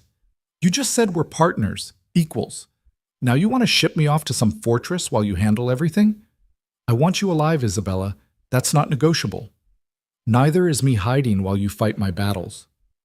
Her jaw set stubbornly. "I'm not some damsel in a tower, Victor. I'm your wife. Where you go, I go. This isn't a fairy tale. This is real danger. Men with guns who won't hesitate to put a bullet in you to get to me. Then teach me to shoot back." Victor stared at her like she'd grown a second head. "What?" "You heard me? If I'm going to be in danger anyway, teach me to defend myself. Teach me how to survive in your world instead of just hiding from it." Isabella grabbed his hand, holding it tight. "I'm not running, Victor. I'm not spending the rest of our marriage locked in a safe house while you risk your life. We're in this together." "You're insane." "I'm in love with a crime lord. Insanity is a given." Isabella leaned forward, kissing him firmly. "Please, trust me enough to let me fight beside you, in whatever way I can." Victor closed his eyes, jaw working as he fought some internal battle. When he finally opened them again, the look in them made Isabella shiver. "If I agree to this, and that's a massive if, you do exactly what I say. No arguments, no improvising, no heroics. You follow orders like your life depends on it, because it will. Understood?" "Understood." "And you train, starting tomorrow. Defense, weapons, situational awareness. Everything." Victor's hand cupped the back of her neck possessively. "I won't let you be a liability, Isabella. If you're going to insist on being involved, you'll be an asset, capable of protecting yourself when I can't be there." "I can do that." "You'd better, because if anything happens to you, if Volkov or anyone else hurts you, there won't be enough left of this city to bury when I'm done." The promise was delivered calmly, matter-of-factly, which somehow made it more terrifying than if he'd shouted it. This was the man she'd married, the one capable of apocalyptic violence, the one who loved her enough to destroy everything for her safety. Isabella should be horrified. Instead, she pulled him down into another kiss, pouring every ounce of her love and trust and determination into it. When they broke apart, both breathing hard, she whispered against his mouth, "Then let's make sure nothing happens. Together." They sailed back to the island as dawn broke, the storm having passed during the night. The villa looked different somehow, less like paradise, more like the eye of an approaching hurricane. Isabella packed mechanically, folding away the beautiful dresses and swimsuits, armor she wouldn't need back in the real world. The flight home was tense and quiet. Victor spent most of it on his phone, issuing orders in 3 different languages, his expression growing darker with each call. Isabella tried not to eavesdrop, but she caught enough to understand things were worse than he'd let on. Volkov had made moves during their absence, aggressive moves. When they finally landed at the private airport, a convoy of black SUVs waited. Not the single car from their departure, but 5 vehicles, each filled with armed security. Victor's hand was iron on Isabella's lower back as he guided her into the middle vehicle, his body positioned between her and any potential threats. "Is all this really necessary?" she asked as they pulled away from the airport. "After what I learned on the flight?" "Yes." Victor's expression was grim. "Volkov hit one of my warehouses last night, killed 3 of my men, left a message spray-painted on the wall." "What kind of message?" "The king is dead. Long live the new king." Victor's hands fisted on his thighs. "He's declaring war, making it public. By tomorrow, every criminal organization in the city will know he's coming for me." "What happens now?" "Now I respond, quickly and decisively." Victor turned to her, his eyes hard. "And you keep your promise. You do exactly what I say, when I say it. No arguments." "I promised, didn't I?" The convoy didn't go to the penthouse. Instead, they drove to a building Isabella had never seen before. A converted warehouse in an industrial district, windows dark, exterior nondescript. But when they entered through a reinforced steel door, the interior was anything but ordinary. It was a command center. Computer banks lined one wall, showing security feeds from dozens of locations. A conference table dominated the center of the space, surrounded by hard-looking men and a few women who all radiated dangerous competence. These were Victor's people, his real inner circle. Conversation stopped when they entered. Every eye turned to Isabella, assessing, calculating. She felt exposed in her travel clothes, aware she was the weakness Victor's enemies would exploit. "Everyone, this is my wife, Isabella." Victor's hand remained possessive on her waist. "She's under my protection. Anyone who touches her dies screaming. Make sure that message gets to Volkov loud and clear." A ripple of acknowledgement went through the room. Then a man stepped forward, tall, built like a tank, with a scar bisecting his left eyebrow. "Mrs. DeLuca, I'm Marcus Chen, head of security. The boss says you want training." Isabella straightened her spine, meeting his skeptical gaze directly. "That's right. You ever fired a gun before?" "No." "Ever been in a fight? Does slapping my drunk father count?" A few people in the room chuckled. Marcus's expression didn't change. "We've got a lot of work to do then. Hope you're a fast learner because we don't have much time." Victor kissed Isabella's temple. "Go with Marcus. He'll start your training while I deal with the Volkov situation. Stay here until I come get you. This facility is secure." "Victor, please, Isabella, let me handle this part. You're not ready yet." His eyes pleaded with her to understand. "Give me this. Give me knowing you're safe while I do what needs to be done." Isabella wanted to argue, but the fear beneath his controlled exterior stopped her. He was terrified for her, barely holding it together beneath the calm facade. So she nodded, rising on her toes to kiss him briefly. "Come back to me. Always." Victor held her close for one more moment before releasing her to Marcus's care. "Take care of my wife, Chen. She's more important than anything else in this building." "On my life, boss." Isabella followed Marcus through a door at the back of the command center, down a hallway to what looked like a private gym. But this wasn't for casual workouts. This was a training facility. Mats on the floor, punching bags hanging from the ceiling, a shooting range visible through a window at the far end. "Okay, Mrs. DeLuca." "Isabella, please," Marcus nodded. "Isabella, here's the reality. You're starting from zero, and Volkov could make his move any day. We need to get you to functional fast, which means intensive training, long hours. It's going to hurt, you're going to be exhausted, and there's no guarantee it'll be enough if things go bad." "You sure you want to do this?" "I'm sure." "Why?" "Most women married to men like Victor would be perfectly happy hiding behind the security detail." Isabella thought about that, about the easy answer versus the true one. "Because I love him, and because I refuse to be the weakness that gets him killed. I need to be strong enough to survive his world. Strong enough that he doesn't have to choose between protecting me and protecting himself." Marcus studied her for a long moment. Then he smiled, the expression transforming his stern face. "You're going to be good for him." "All right, let's start with basics. Self-defense first, weapons second. Come at me." "What?" "Pretend I'm attacking you. Come at me like you mean it." Isabella hesitated, then threw herself at Marcus with everything she had. He sidestepped easily, catching her arm and gently redirecting her momentum until she stumbled past him. Predictable. Sloppy. No technique. Marcus helped her regain her balance. "But you committed. Didn't pull the attack. That's good. That's the attitude we need. Now, let me show you how to actually fight." The next 8 hours were the most grueling of Isabella's life.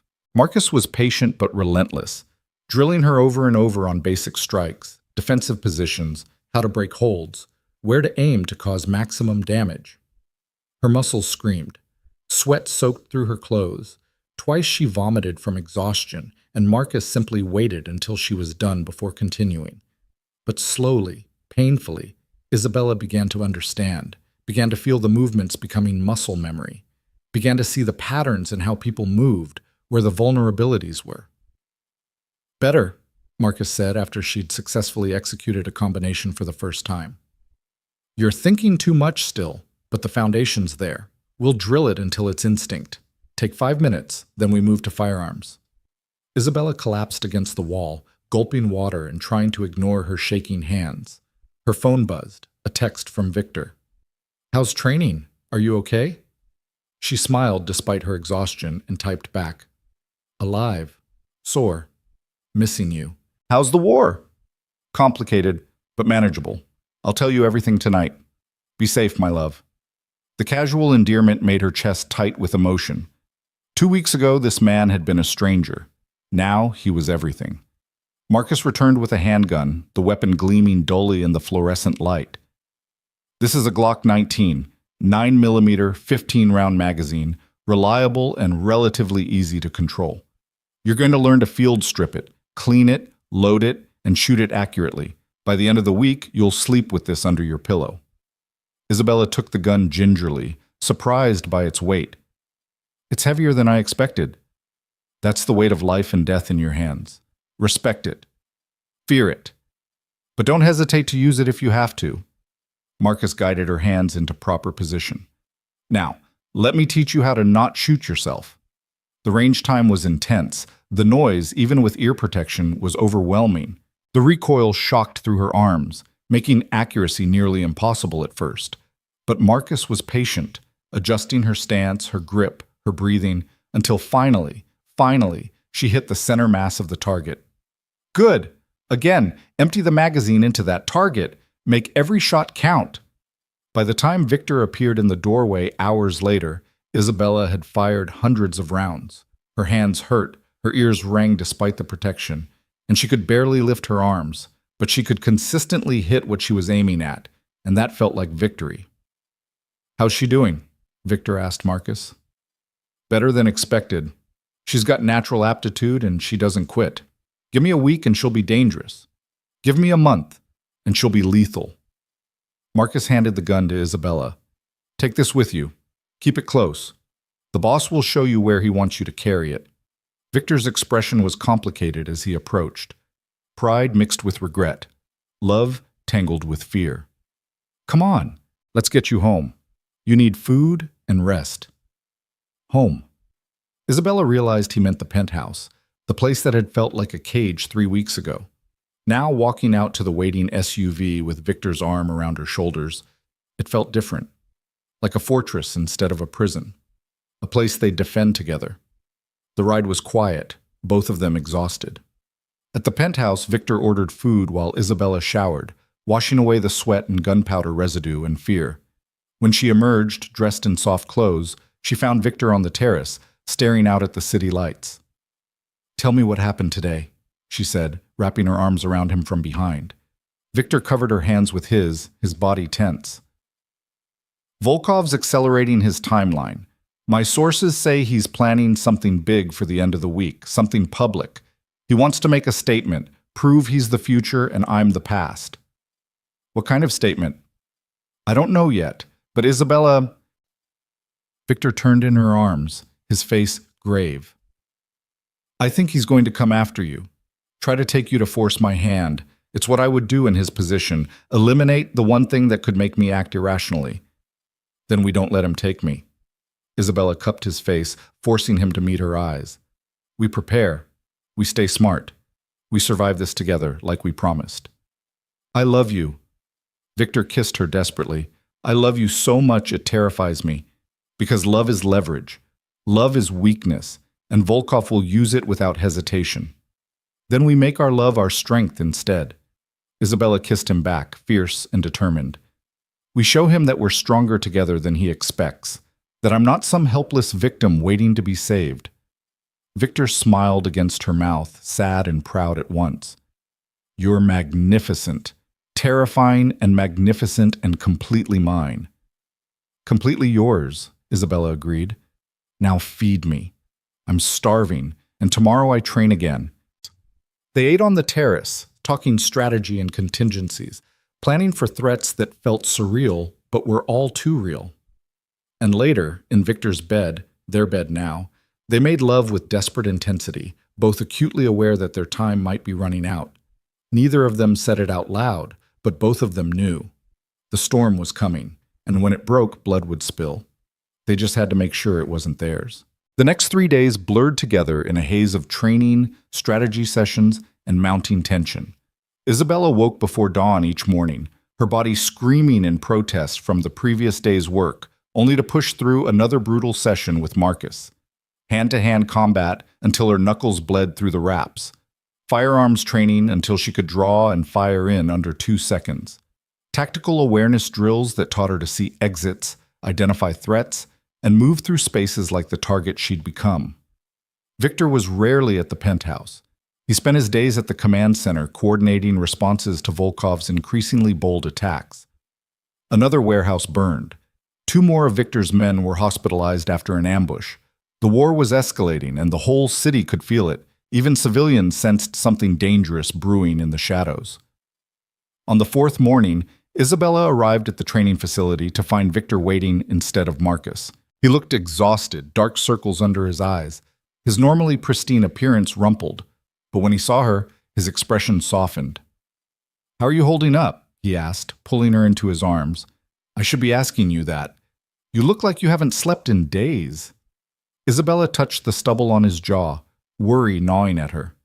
"Talk to me, Victor. What's happening?" "We got a break. One of Volkov's lieutenants wants to defect. Says he's got information about the big move Volkov's planning." Victor's hands ran up and down her back, like he needed the physical reassurance she was real. "I'm meeting him tonight. Neutral territory. If his intel is good, we might be able to get ahead of this." "That sounds like a trap." "It probably is. But I don't have a choice. I need to know what Volkov's planning." Victor pulled back enough to meet her eyes. "I want you to stay here today. The whole day. Don't leave for any reason." "Victor, please, Isabella. I have a bad feeling about this, about all of it. Just give me today. Stay here, stay safe, and let me handle this meeting." His jaw tightened. "I've tripled security around the building. Marcus will be with you the entire time, but promise me you won't leave." The fear in his voice made her chest ache. "I promise. But you promise me something too. You come back. No matter what happens at that meeting, you come back to me. Always." Victor kissed her deeply, thoroughly, like he was trying to memorize the taste of her. "I love you. Remember that. No matter what happens, I love you."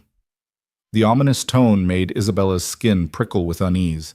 But before she could question it, Victor was gone, leaving her alone in the training facility with a growing sense of dread. Marcus appeared moments later, his expression grim.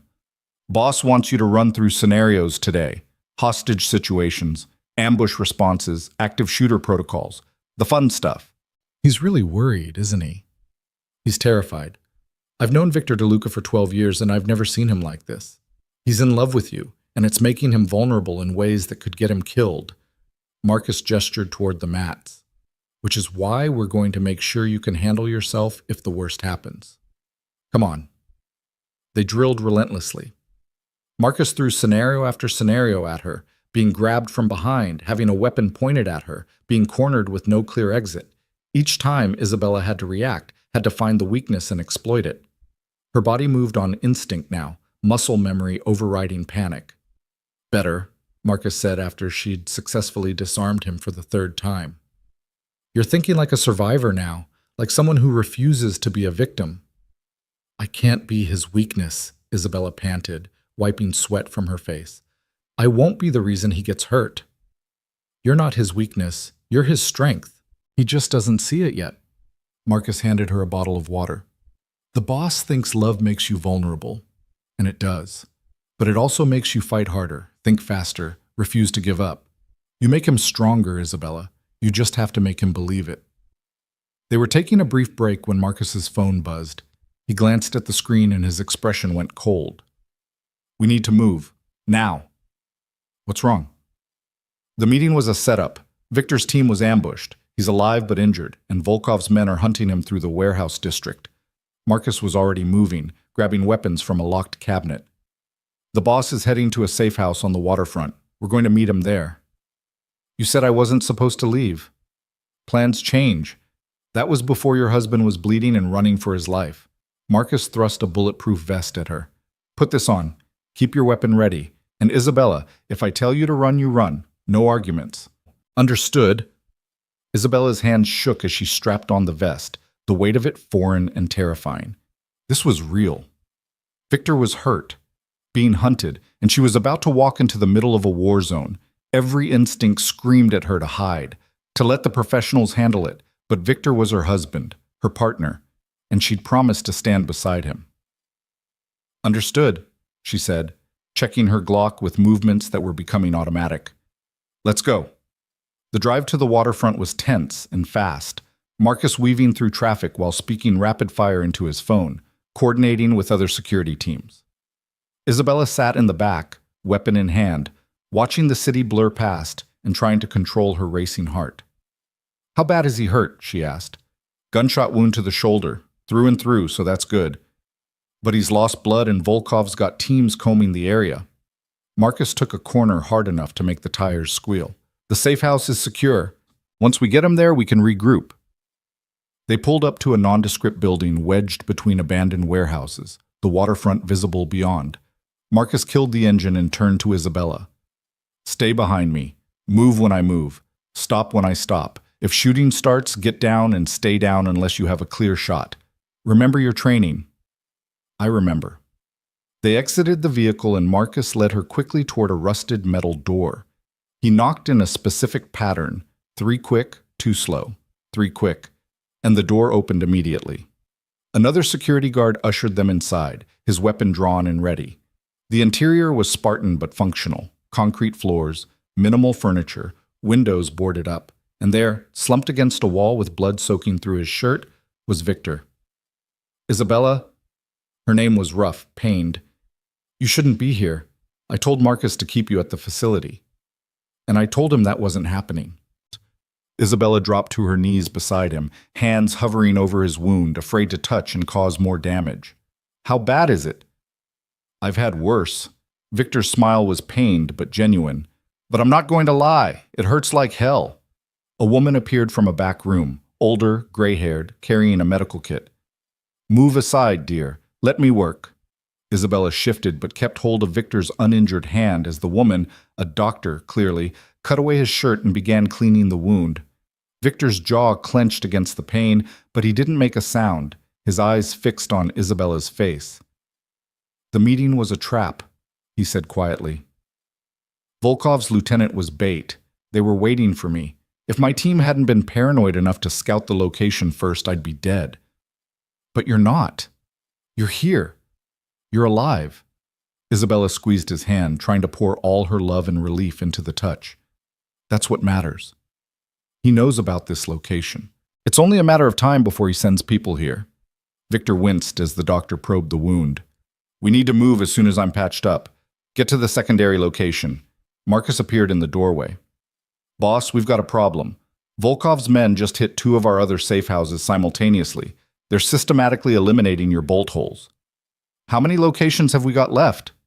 3. But if they hit those the same way? Marcus didn't need to finish the sentence. Victor's expression hardened despite the pain. Then we don't run. We end this. Tonight. He looked at the doctor. How fast can you patch me up enough to function? I can stop the bleeding and stabilize you, but you need surgery to properly repair the damage. And painkillers will make you sluggish. No painkillers. I need to be sharp. Victor's voice was absolute. Just stop the bleeding. The doctor muttered something in what sounded like Russian, but complied, working quickly to clean and bandage the wound. Isabella watched, helpless, as Victor's blood soaked through gauze and his face went progressively paler. What's the plan? She asked Marcus. Honestly, we're making this up as we go. Volkov's moving faster than we expected. He's got more resources, more men. We're outnumbered and outgunned. Marcus's expression was bleak. Our best bet is to go to ground, wait for him to overextend, then strike back hard. Or we give him what he wants, Victor said quietly.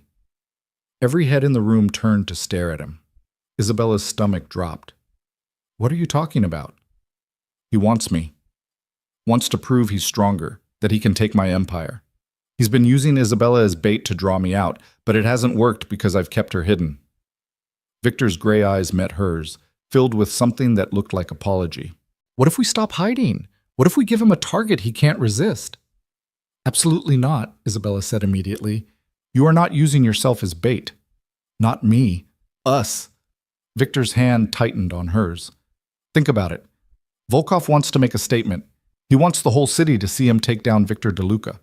What better statement than taking my wife right in front of me? Have you lost your mind? Marcus stepped forward, his voice hard. You're talking about putting Isabella directly in harm's way. That goes against everything. Everything I've been trying to protect her from, I know. Victor's gaze never left Isabella's face. But she's not some helpless victim anymore. You've trained her, taught her to fight, to shoot, to survive. And more importantly, she's strong enough to handle this. Aren't you, Isabella?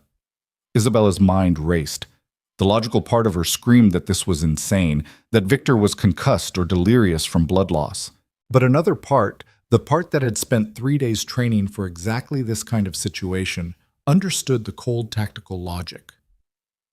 You want to draw Volkov out by making me the target, she said slowly. Make him think he has a chance to take me, use me against you. But it's a trap. Exactly. We choose the location, control the variables, have our people in position. Victor struggled to sit up straighter, grimacing. Volkov thinks you're my weakness. We turn that against him, make him believe he's winning right up until the moment we spring the trap. This is insane, Marcus repeated. Isabella's had 3 days of training. 3 days. She's not ready for this. She's ready enough. And she's the only leverage that will make Volkov commit completely. He won't be able to resist. Victor looked at Isabella, his expression intense. But I won't do this without your consent. This is your choice. You can say no. You can go to the mountain compound like I originally wanted, and we'll find another way. Isabella thought about the past 3 weeks, about choosing Victor, about demanding to be his partner instead of his protected possession, about all the training and preparation for exactly this moment. She thought about the woman she'd been when she'd walked into that courthouse, terrified, powerless, trapped. She wasn't that woman anymore. Tell me the plan, she said. All of it. If I'm going to be bait, I need to know every detail. Relief and pride warred on Victor's face. Marcus looked like he wanted to argue, but knew it was pointless. The doctor just shook her head and went back to bandaging Victor's shoulder with renewed urgency. There's a charity gala tomorrow night at the Grandview Hotel, Victor began, his voice taking on the cool, calculated tone of a strategist. High-profile event, lots of witnesses, security, cameras. I was supposed to attend but canceled when Volkov's threats escalated. What if I uncancel? Show up with my beautiful wife, make a very public appearance. Volkov will see it as an opportunity, Marcus said, understanding dawning. You're wounded, distracted. Your wife is exposed. He'll have to make a move. Exactly. And we'll be ready for him. Our people positioned throughout the venue, exits covered, every contingency planned. Victor's eyes were hard now. The crime lord fully emerged despite his injury. We end this tomorrow night, one way or another. And if it goes wrong? Isabella asked. If Volkov's men get to me before yours can stop them? Then you fight. You survive. You use everything Marcus taught you, and you stay alive until I can get to you.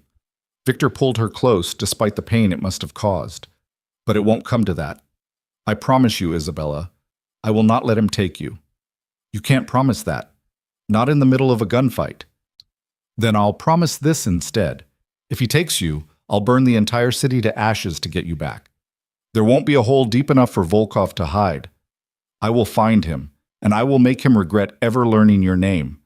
The vow was delivered with such absolute conviction that Isabella believed every word. Victor DeLuca would wage war for her, would destroy everything and everyone who stood between them. Okay, she said. We do this. Tomorrow night. Together. They spent the rest of the day planning. Marcus brought in blueprints of the Grandview Hotel, mapping out every entrance and exit, every possible position for Volkov's men. They identified choke points, established fallback positions, coordinated with Victor's security team to have people in place hours before the event. Isabella was given specific instructions. Stay close to Victor at all times. If shooting started, get to the designated safe room on the 3rd floor. If separated from Victor, follow Marcus's orders without question. If grabbed by Volkov's men, fight dirty and fight hard. Eyes, throat, groin, anything to create an opening for rescue. One more thing, Marcus said, producing a small device that looked like an expensive piece of jewelry. This is a panic button disguised as a bracelet. You press this clasp 3 times quickly, and it sends an immediate alert to every member of the security team with your exact location. Wear it tomorrow night. Isabella took the bracelet, the weight of it heavier than its delicate appearance suggested. This was really happening. Tomorrow night, she'd walk into a room full of powerful people while assassins hunted her husband and saw her as a target. She should be terrified. And she was. But underneath the fear was something else. Determination, resolve, the absolute certainty that she would not let Volkov win. Victor was watching her, his expression unreadable. You can still change your mind. I'll put you on a helicopter to the compound right now if you want. No judgment. I'm not changing my mind. We're partners, remember? We do this together. Isabella crossed the room to him, careful of his injured shoulder as she wrapped her arms around him. I trust you, Victor. I trust your plan, and I trust myself to handle whatever comes. I don't deserve you, he murmured against her hair. But I'm selfish enough to keep you anyway. They stayed at the safe house that night, too dangerous to move in the dark. Isabella lay awake for hours, pressed against Victor's uninjured side, listening to him breathe and trying not to think about all the ways tomorrow could go wrong. Can't sleep? Victor's voice was quiet in the darkness. Too much adrenaline, too much thinking. Isabella tilted her head to look at him. Tell me something true. Something you've never told anyone else. Victor was silent for so long she thought he wouldn't answer. Then his hand found hers in the dark, fingers lacing together. I was 12 when I killed someone for the first time. A man who'd hurt my sister. The police called it self-defense, but that's not what it was. It was revenge. Cold, calculated, and I felt nothing afterward except satisfaction that he couldn't hurt her anymore. Isabella's breath caught. She'd known Victor was dangerous, but hearing him talk about childhood murder was different than abstract knowledge. My sister died anyway, Victor continued, his voice flat. Different man, 2 years later. I was too young, too weak to protect her. By the time I was strong enough, she was already gone. Everything I've built since then, the power, the empire, all of it, it's so I'm never too weak to protect someone I love again. Is that why you're so determined to protect me? Because you couldn't save her? Partly. But mostly because the thought of losing you is unbearable in a way I've never experienced. My sister's death broke something in me.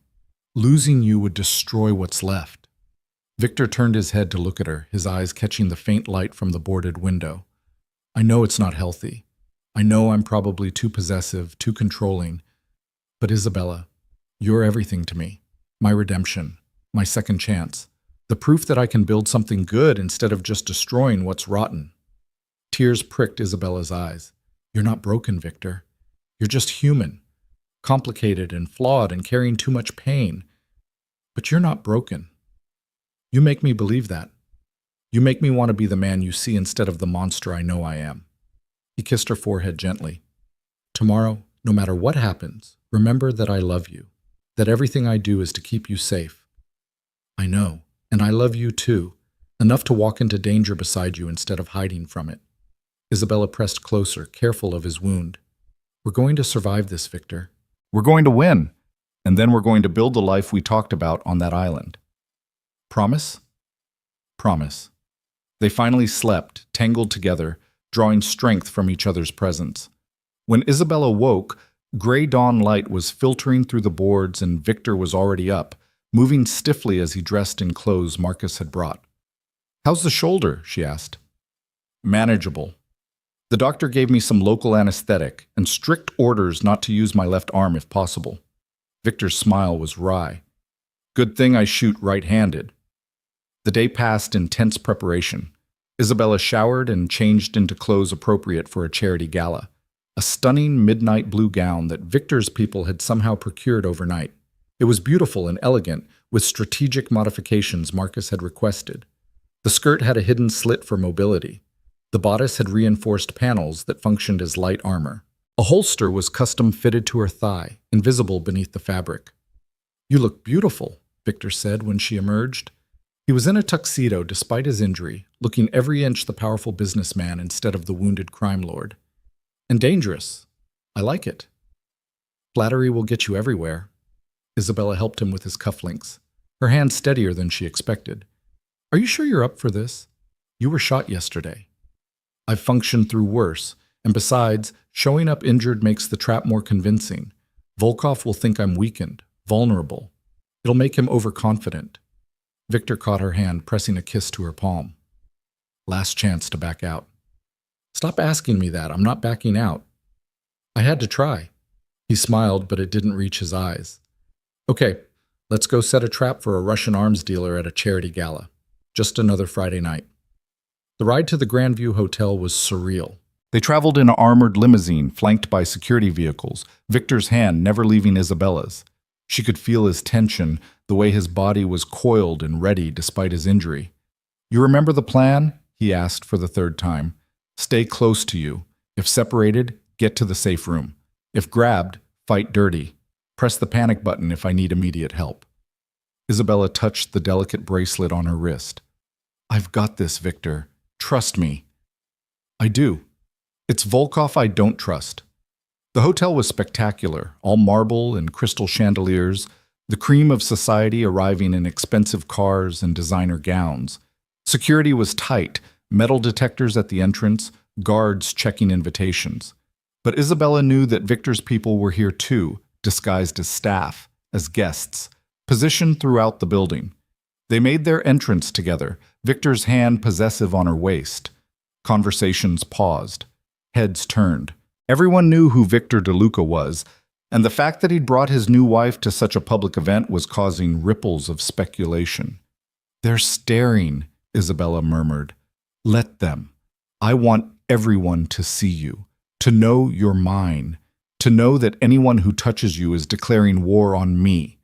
Victor's voice was low, dangerous. And I want Volkov to see, to know his opportunity is here. They circulated through the ballroom, Victor accepting congratulations on their marriage and making small talk with people Isabella vaguely recognized from news reports. Business leaders, politicians, people who benefited from Victor's empire while pretending not to know how he'd built it. Isabella played her part perfectly, smiling and gracious, the devoted wife. But her eyes were constantly scanning, looking for threats, for anything out of place. Marcus had taught her well. An hour into the event, Victor's phone buzzed. He glanced at it, his expression hardening. Volkov's here. Third floor, he's not even trying to hide. That's bold. That's arrogant. He thinks he's already won. Victor's jaw tightened. Stay close. This is about to get interesting. They moved through the crowd toward the elevators, Victor's security team subtly repositioning to create a protective barrier. The ride to the third floor was tense, Isabella's hand on the weapon strapped to her thigh, ready. The third floor was quieter, designated for private meetings and smaller events. And there, standing in the hallway with 4 armed men flanking him, was Alexei Volkov. He was younger than Isabella expected, maybe 40, with cold blue eyes and a smile that never reached them. He looked at her like she was a commodity to be acquired. Victor DeLuca, I heard you were injured. Should you be out of bed? Volkov's English was accented but perfect. And this must be the famous wife. Isabella, yes? Even more beautiful than the photographs. Volkov. Victor's voice was ice. You've been making a lot of noise lately. Thought we should talk. Civilized men. No violence, just a conversation about the future. The future where I control your territory? Yes, let's discuss that. Volkov's smile widened.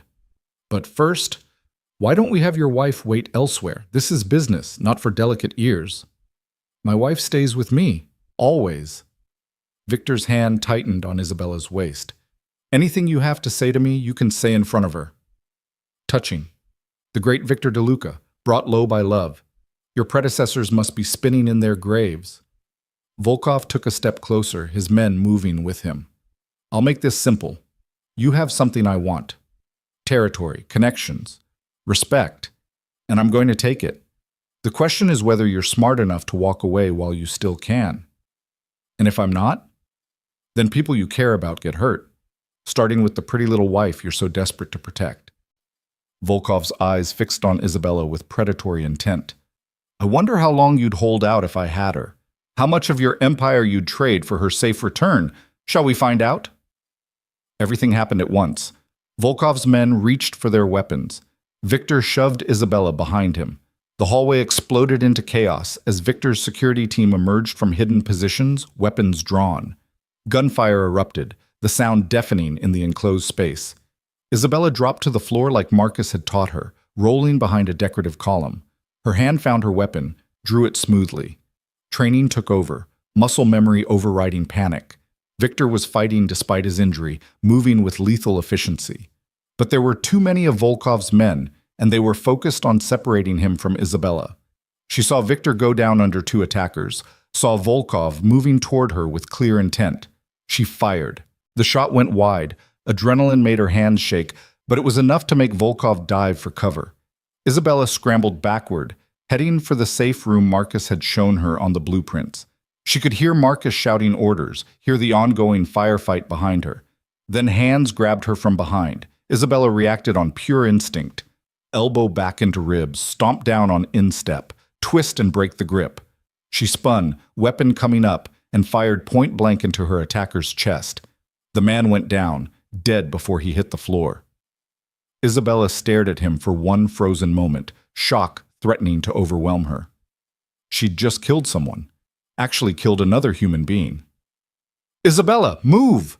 Marcus's voice cut through her paralysis. She ran, making it to the safe room and slamming the door shut. Her hand shook as she engaged the locks, pressed her back against the wall, tried to catch her breath. The panic button. She should activate it. But before she could, the door exploded inward. Volkov stood in the entrance, blood running from a cut above his eye, his expression furious. Clever girl, but not clever enough. Isabella raised her weapon, but Volkov was faster. He kicked it from her hand, grabbed her by the throat, and slammed her against the wall hard enough to make stars explode across her vision. "You're going to be the reason Victor DeLuca dies," Volkov hissed in her face. "And you're going to watch while I do it." Then everything went black. Isabella woke to the sound of water and the nauseating rock of a boat beneath her. Her head throbbed where it had hit the wall, and her throat burned where Volkov's fingers had crushed her windpipe. She tried to move and realized her hands were zip-tied behind her back, her ankles bound together. Panic flared hot and immediate before training kicked in. Stay calm, assess the situation, look for opportunities. She was on a yacht, not Victor's elegant vessel, but something smaller, faster. Through a porthole she could see darkness and choppy water. They were moving, heading away from the city lights visible in the distance. "Awake, I see." Volkov's voice came from behind her. "Good. I was worried I'd hit you too hard. Killing you quickly wouldn't serve my purposes." Isabella forced herself to turn, to meet his eyes without flinching. "Victor will find you. You know that, right? There's nowhere you can hide that he won't tear apart to get to me." "I'm counting on it. That's the entire point." Volkov crouched beside her, his smile cold. "Right now, your husband is receiving a video of you unconscious on this boat, along with coordinates to a meeting point. If he wants you back alive, he'll come alone. No security, no backup, just Victor DeLuca, wounded and desperate, walking into a trap. He's not stupid enough to fall for that. He's in love enough to fall for it. Love makes even brilliant men into fools." Volkov stood, checking his watch. "We have about an hour before we reach the rendezvous point. An abandoned oil platform 15 miles offshore. Very private, very remote. The perfect place for Victor DeLuca to die. And then what? You kill him, you kill me, and somehow that gives you his empire?" Isabella forced a laugh despite her fear. "His organization will tear you apart. You'll have every family in the city hunting you. They'll fall in line once they see I'm willing to do what Victor wasn't, to be as ruthless as necessary, to show no weakness." Volkov's expression darkened. "Your husband thought he could modernize the business, make it cleaner, more legitimate. He forgot that this world respects only one thing, strength demonstrated through violence. I'm going to remind everyone of that lesson." Isabella's mind raced. An hour. She had an hour to either escape or find a way to warn Victor that this was a trap. The panic button bracelet was gone. Volkov must have removed it. Her weapon was long lost. She had nothing but her hands and her training and the absolute certainty that she would not let this man win. "You made a mistake," she said quietly. "Oh? And what's that?" "You assumed I was helpless, that I was just some civilian wife who'd break easily." Isabella met his eyes directly. "But Victor didn't just marry me and hide me away. He made me his partner, taught me to fight, to survive. You're not holding some terrified victim, Volkov. You're holding a woman who will do whatever it takes to destroy you. For just a moment, uncertainty flickered across Volkov's face. Then he backhanded her, hard enough to split her lip. Brave words from someone tied up and helpless. Let's see how brave you are when you watch your husband die. He left, climbing up to the deck. Isabella heard him talking to his men in Russian, their voices carrying over the engine noise. She forced herself to focus past the pain, past the fear, to think tactically like Marcus had taught her. The zip ties were tight, but not impossible. If she could find something sharp, something to cut them. She twisted, scanning the cabin. It was sparse, a few storage lockers, navigation equipment, nothing immediately useful. But there, an exposed screw on the bench seat, the edge slightly raised. Isabella worked her way across the floor, her bound ankles making movement awkward. It took precious minutes to position herself, to get the zip tie against that screw edge and start sawing. The plastic was thick and the angle was wrong and her shoulders screamed in protest, but she kept working. 5 minutes. 10. The yacht's engine changed pitch, slowing. They were approaching the oil platform. The zip tie snapped. Isabella nearly sobbed with relief as her hands came free. She quickly untied her ankles, blood rushing back into her extremities with painful pins and needles. She had maybe minutes before Volkov came back to get her. She needed a weapon, needed a plan. The storage lockers. She tore through them, finding emergency supplies, flares, a first aid kit, and there, a marine knife, serrated and sharp. Not a gun, but better than nothing. Footsteps on the stairs. Isabella shoved the knife into her ruined dress, positioned herself exactly where she'd been, hands behind her back as if still bound. She let her head loll, played unconscious. The door opened. Volkov's footsteps approached. Time to wake up, Mrs. DeLuca. Your husband is here. Right on schedule, the lovesick fool. Victor was here. Had walked into the trap just like Volkov predicted. Isabella's heart clenched with fear and love and desperate determination. She had to act now, while she had the element of surprise. Volkov grabbed her arm to haul her up. Isabella exploded into movement, the knife appearing in her hand as she drove it toward his throat. He twisted at the last second, the blade scoring his shoulder instead of his jugular. Volkov roared in pain and fury, slamming her against the bulkhead. You little... His hands closed around her throat again, squeezing. Isabella kneed him in the groin with everything she had. As his grip loosened, she brought the knife up again, this time catching him across the ribs. Blood bloomed across his white shirt. He stumbled back, shock and rage warring on his face. Isabella didn't wait. She bolted for the stairs, taking them 2 at a time. The deck was chaos. Volkov's men shouting, the yacht tied up to the rusted oil platform, rising from the dark water like a skeleton. And there, on the platform, she saw him. Victor. He stood alone at the edge of the platform, hands raised, his injured shoulder obviously paining him. 4 of Volkov's men surrounded him, weapons drawn. It was exactly the trap Volkov had described. Victor! Isabella's scream cut through the night. Everything happened fast. Victor's head whipped toward her voice. The momentary distraction was all he needed. He moved with lethal speed despite his injury, disarming the closest gunman and using him as a shield as the others opened fire. The night exploded with muzzle flashes and the crack of gunfire. Isabella ran toward the platform, Volkov's wounded roar behind her. One of his men appeared in her path, and she didn't hesitate, driving the knife into his thigh and shouldering past him as he fell screaming. She reached the platform just as Victor eliminated the last of his immediate attackers. Their eyes met across the distance, and the relief and fear and love in his expression nearly broke her. "Behind you!" he shouted. Isabella spun. Volkov was there, blood-soaked and furious, a gun in his hand pointed directly at her chest. "This ends now," he snarled. "You first, then your husband, then I take everything he built." The gunshot was deafening. But it wasn't Volkov who fired. Victor's bullet took him in the shoulder, the same shoulder Isabella had stabbed, spinning him around.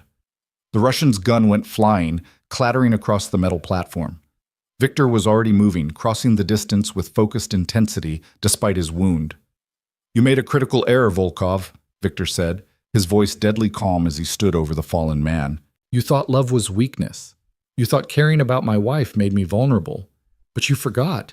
Love doesn't just make you vulnerable. It makes you absolutely ruthless about protecting what's yours. You think you've won? Volkov laughed, blood bubbling on his lips. My men are everywhere. You killed me. They'll never stop coming for you. Your men are already dead or surrendered. My entire security force was waiting in the water. Did you really think I'd come alone? Victor's smile was cold. You fell for the exact same trap you tried to set for me. You assumed I'd be so desperate to save Isabella that I'd be stupid. But Volkov, I'm never stupid, especially not when it comes to protecting my wife. As if on cue, boats roared up to the platform, Victor's men, heavily armed, securing the area. Marcus was among them, his expression relieved when he saw Isabella standing. You okay, boss? He called up. We're fine. Get medical up here, and someone secure Volkov. He's going to answer a lot of questions before this is over. Victor finally turned to Isabella, his control cracking. Are you hurt? Bruises, cut lip, nothing serious. Isabella was shaking now, adrenaline crash hitting hard. Victor, I killed someone. At the hotel, one of Volkov's men grabbed me and I know, I saw. Victor pulled her against him, careful of both their injuries. You did what you had to do to survive, to fight back. I'm so proud of you, Isabella, and so incredibly grateful you're alive. He knew. Volkov knew you'd come for me, that you'd risk everything. Isabella's hands fisted in Victor's jacket. He was right. You walked into his trap. Not his trap, ours. Victor tilted her face up, his thumb gentle on her split lip. I knew he'd take you. Knew he'd use you to draw me out. That's why we prepared. Why I had teams in position. Why I made sure he thought he was winning right up until the moment he lost. You were never bait, Isabella. You were the queen on the chessboard, the piece that forced him to overcommit and expose himself. That's a very flattering way of describing me getting kidnapped and almost strangled. You escaped, wounded him, warned me, survived. Victor's kiss was gentle despite the violence surrounding them. You're magnificent, terrifying and magnificent and completely mine. Completely yours, Isabella agreed, then winced as the motion pulled at her bruised throat. Medical personnel swarmed the platform, checking both of them despite their protests. Victor's shoulder wound had reopened during the fight, soaking through his bandages. Isabella's throat was already bruising in the shape of Volkov's fingers, and she had various cuts and scrapes from her escape. You both need a hospital, the medic said firmly. We need to finish this first. Victor's eyes were on Volkov, who was being restrained by 3 of his men. I want him conscious. I want him to understand exactly what's about to happen. Marcus approached, his expression grim. Boss, we've got a situation. Volkov's backers, the Russian oligarchs who funded him, they're not going to be happy he failed. They might send more people. Then we make sure they know not to. Victor straightened despite his obvious pain. Volkov made this public. Attacked me in front of witnesses at a charity gala. Kidnapped my wife. Everyone in our world is watching to see how I respond. If I show mercy, if I let this slide, every ambitious punk with a gun will think they can take a shot at my empire. Isabella understood what he was saying, what he was about to do. She should be horrified, should try to stop him. But looking at Volkov, the man who'd strangled her, who'd planned to make her watch Victor die, she felt no sympathy. Only cold satisfaction that he would pay for his crimes. What do you need from me? She asked quietly. Victor looked surprised. Nothing. You should go back to the city. Let the doctors check you out. You've done enough. I'm staying. If you have to do something terrible, I'm not making you do it alone. Isabella's jaw set stubbornly. Partners, remember? All of it. The good and the terrible. Something fierce and possessive blazed in Victor's eyes. You're sure? I'm sure. He nodded once, then turned to Marcus. Clear the platform. Just me, Isabella, and Volkov. Everyone else back to the boats. There was no argument. Within minutes, the platform was empty except for the 3 of them. Volkov, bleeding and restrained, Victor standing over him with Isabella at his side. You wanted to take my empire, Victor said, his voice carrying clearly in the night air. Wanted to prove you were stronger, more ruthless. But Volkov, You never understood what really makes someone powerful in this world. It's not just violence. It's knowing when to use it and when to show restraint. It's building loyalty instead of demanding it through fear. It's having something worth fighting for instead of just fighting because you can. Spare me the philosophy, Volkov spat. You're going to kill me. Just do it and stop pretending you're better than me. I am better than you because I built something that will last. Because people follow me out of respect, not terror. Because I found someone worth changing for. Victor's hand found Isabella's, squeezing gently. You're right about one thing, though. I am going to kill you, but not because I'm ruthless or cruel, because you're a threat to everything I've built, to the woman I love, and I eliminate threats. The gunshot echoed across the water. Volkov slumped, dead before his body hit the platform. Victor stood over him for a moment, his expression unreadable, before turning away. It's done, he said quietly. Marcus, get the body. Make sure Volkov's backers receive a clear message about what happens when they send assassins after me. The boats returned. Victor's men handled the cleanup with professional efficiency. Isabella stood beside her husband, their hands still clasped, watching the organized chaos. She should feel something about watching a man die, guilt or horror or shame. But all she felt was relief that the threat was gone, that Victor was safe, that they'd survived. You're not upset, Victor observed, watching her face carefully. I probably should be. Probably says something terrible about me that I'm not. Isabella looked up at him. But Victor, he would have killed you, would have killed me. Sometimes violence is the only answer to violence. That's the logic I've lived by for 20 years. It's not always comfortable, but it's honest. Victor pulled her close, pressing a kiss to her temple. Let's go home. Real home. Together. The journey back to the city was quiet. Both of them were treated by the medical team on Victor's largest yacht. Antibiotics for his reopened shoulder wound, pain medication they both refused, careful cleaning and bandaging of Isabella's various injuries. By the time they docked at the private marina, dawn was breaking over the city. The penthouse had never looked better. Isabella walked through the familiar space, seeing it differently now, not as a cage but as a sanctuary. Their home. The place where their real life would begin now that Volkov's threat was eliminated. You need rest, Victor said, guiding her toward the master bedroom. We both do. Your room or mine? The question was teasing but genuine. Ours. No more separate suites, no more distance. From now on, we share everything. Victor opened the door to the master bedroom Isabella had never entered.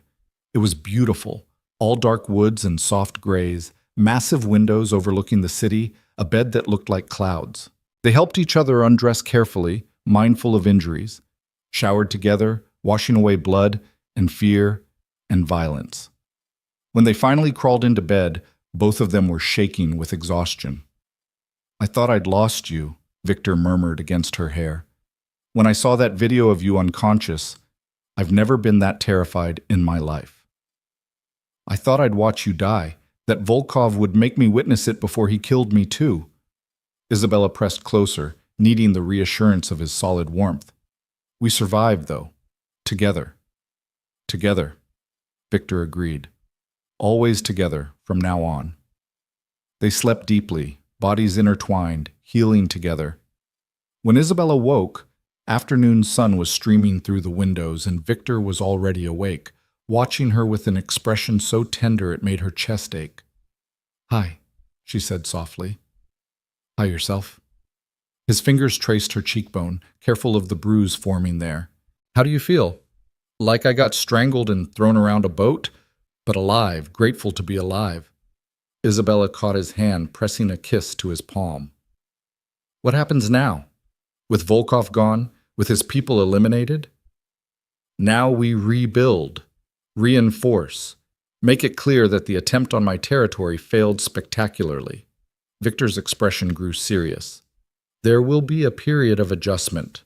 Other organizations testing boundaries, seeing if Volkov's death left any weaknesses. But we'll handle it. Together. Together, Isabella echoed. I like the sound of that. Good. Because I meant what I said. No more separate lives. You're my partner in everything now, not just the marriage, the business, the empire. All of it. Victor sat up, wincing at the pull on his shoulder. I know it's not what you signed up for. When your father offered you to clear his debts, you didn't know you were marrying into this level of danger. No. I thought I was marrying a cold businessman who'd ignore me as long as I stayed out of the way. Isabella sat up too, the sheet pooling at her waist. But Victor, what we have now, what we built together, this is so much better than safety. This is real. Partnership. Love. A life that matters. You don't regret it? Any of it? I regret that people died. I regret that I had to kill someone. I regret the violence and the fear. Isabella took his face in her hands, making him meet her eyes. But I don't regret choosing you. Choosing us.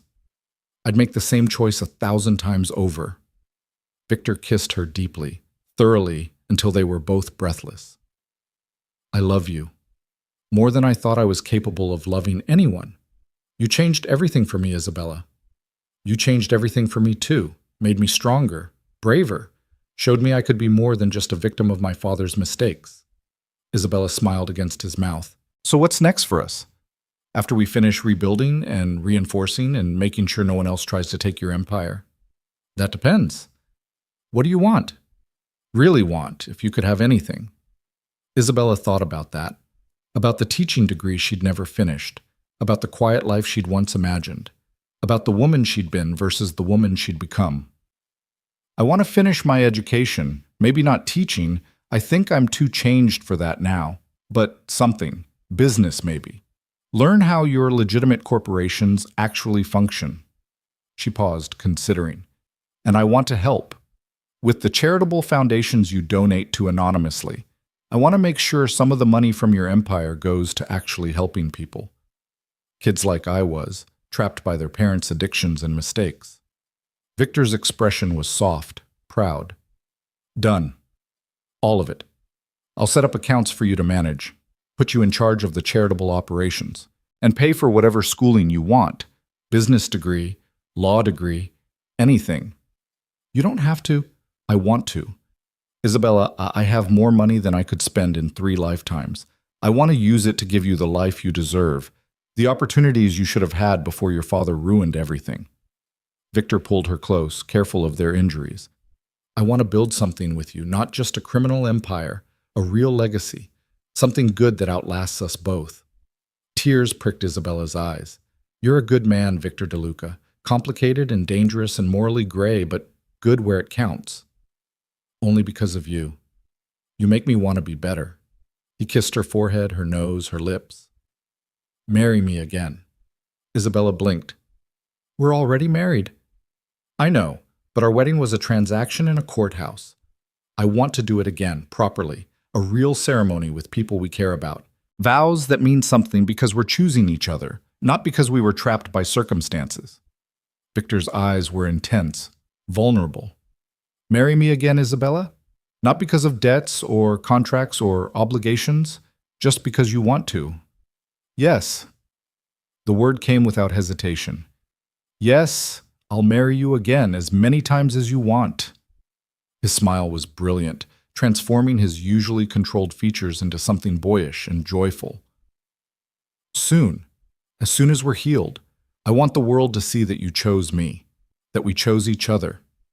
They spent the rest of the day in bed, making plans and promises, healing together. Victor made calls, issuing orders to his organization, ensuring the transition after Volkov's death went smoothly. Isabella researched degree programs, thinking about what she wanted to study, how she wanted to contribute to their shared future.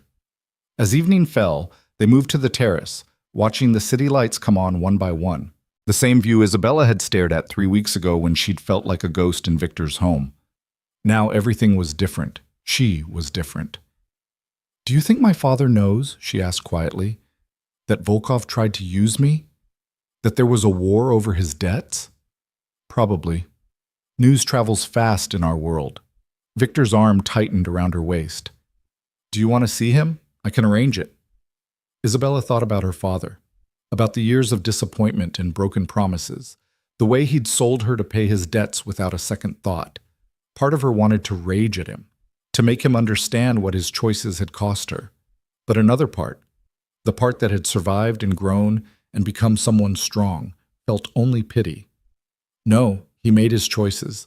I made mine. We don't need to see each other again. She leaned into Victor's warmth. He gave me to you to clear a debt. But in doing that, he accidentally gave me the best thing that ever happened to me. So in a twisted way, I'm grateful. Only you could find gratitude in being used as payment for gambling debts. Victor's laugh was warm. But I'm grateful too. Grateful he was selfish and desperate enough to agree to my offer. Grateful you were strong enough to survive it. Grateful every day that you're mine. Completely yours, Isabella agreed, turning in his arms to kiss him properly. Now and always. The weeks that followed were busy. Victor's organization absorbed the remnants of Volkov's operations, eliminating rivals and consolidating power. Isabella started her business degree online, studying while also taking over management of Victor's charitable foundations. She discovered she had a talent for it, identifying worthy causes, vetting organizations, ensuring money went where it would do the most good. She also continued training with Marcus, refusing to let her new skills atrophy. Victor had been right that his world was dangerous.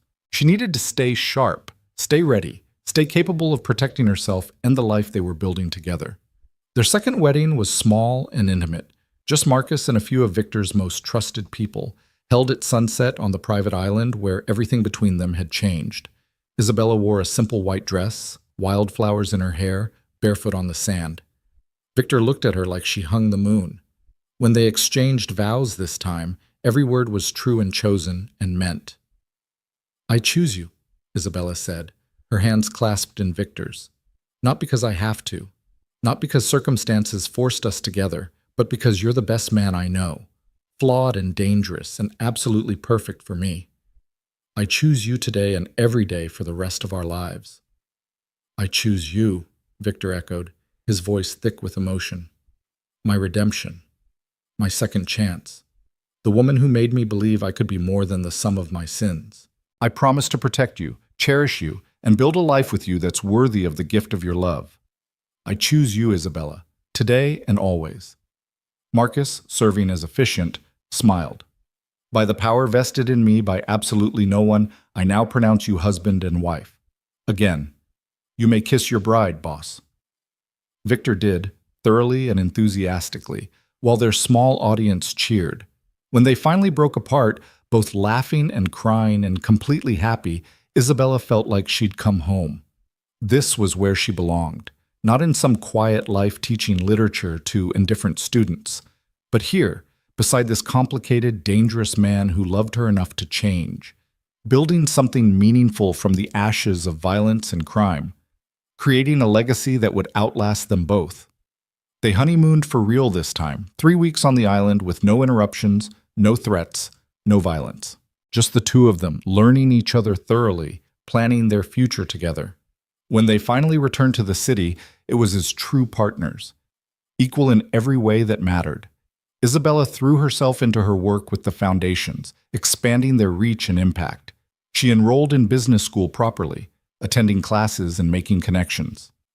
Victor supported her completely, proud of every accomplishment, every milestone. Their life settled into a rhythm. Dangerous sometimes, when threats emerged or rivals made moves, but also beautiful, filled with love and partnership and the absolute certainty that they were stronger together than apart. 6 months after Volkov's death, Isabella sat in Victor's office at the command center, reviewing grant applications for a new women's shelter. Victor was on a call in Russian, managing some situation in Moscow, his free hand absently playing with her hair as she worked at the desk beside his. This was their life now. Violence and charity, crime and compassion. The contradictions that made them who they were. Hey, Victor said, ending his call and turning his full attention to her. I have something for you. Isabella looked up from her laptop. If it's another ridiculously expensive gift, I'm going to remind you that I married you for love, not money. It's not expensive. Well, it is, but that's not the point. Victor pulled a folder from his desk drawer, sliding it across to her. Open it. Inside was a legal document. Isabella scanned it quickly, her eyes widening. Victor, this is a trust for children. Our children. Eventually. When we're ready. Victor's smile was soft, hopeful. I want them to have choices we didn't have, to grow up safe and loved and able to become whoever they want to be. No debts, no obligations, just freedom and opportunity and parents who chose each other. Isabella's eyes filled with tears. You want children with me? I want everything with you. A real family, a real life. Not just the empire and the danger, but all the normal, beautiful things too. Victor pulled her into his lap, holding her close. What do you think? Are you ready for that someday? Someday, Isabella agreed, wrapping her arms around his neck. When the world is a little safer, when we've built something stable enough to bring children into. But yes, Victor, someday I want to have your babies and raise them to be strong and kind and everything we wish we'd been. They'll be magnificent, just like their mother. Victor kissed her tenderly. I love you, Isabella De Luca. My wife, my partner, my whole world. I love you too. My impossible, complicated, perfect husband.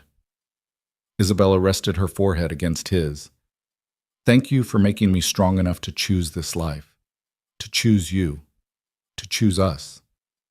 Thank you for choosing me despite everything, for seeing past the monster to the man underneath, for making me believe I deserved redemption. Victor's arms tightened around her. We're going to build something beautiful, Isabella. I promise you that. Out of all this darkness, we're going to create something that matters. And they did. Years later, when people asked Isabella about her marriage to Victor De Luca, she never told the whole truth, never mentioned the violence or the fear or the night she'd killed a man to survive. She didn't talk about being sold to pay debts or the criminal empire her husband controlled. Instead, she smiled and said they'd had an unusual beginning but had found real love, that he'd taught her to be strong and she'd taught him to be gentle, that together they'd built a life neither could have imagined alone. Because that was the truth that mattered, not how they'd started, not the contract or the transaction or the danger that had nearly destroyed them, but what they'd chosen to become together, partners, equals, survivors who'd turned a business arrangement into the deepest love either had ever known.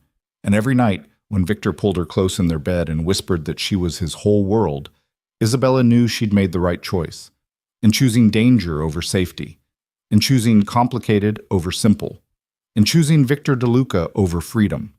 Because freedom, she'd learned, wasn't about being alone and safe. True freedom was choosing who you stood beside, who you fought for, who you built a life with despite impossible odds. And Isabella had chosen well. She'd chosen love, she'd chosen strength, she'd chosen the dangerous, beautiful, complicated life that came with being Victor De Luca's wife. And she'd never regretted it for a single moment.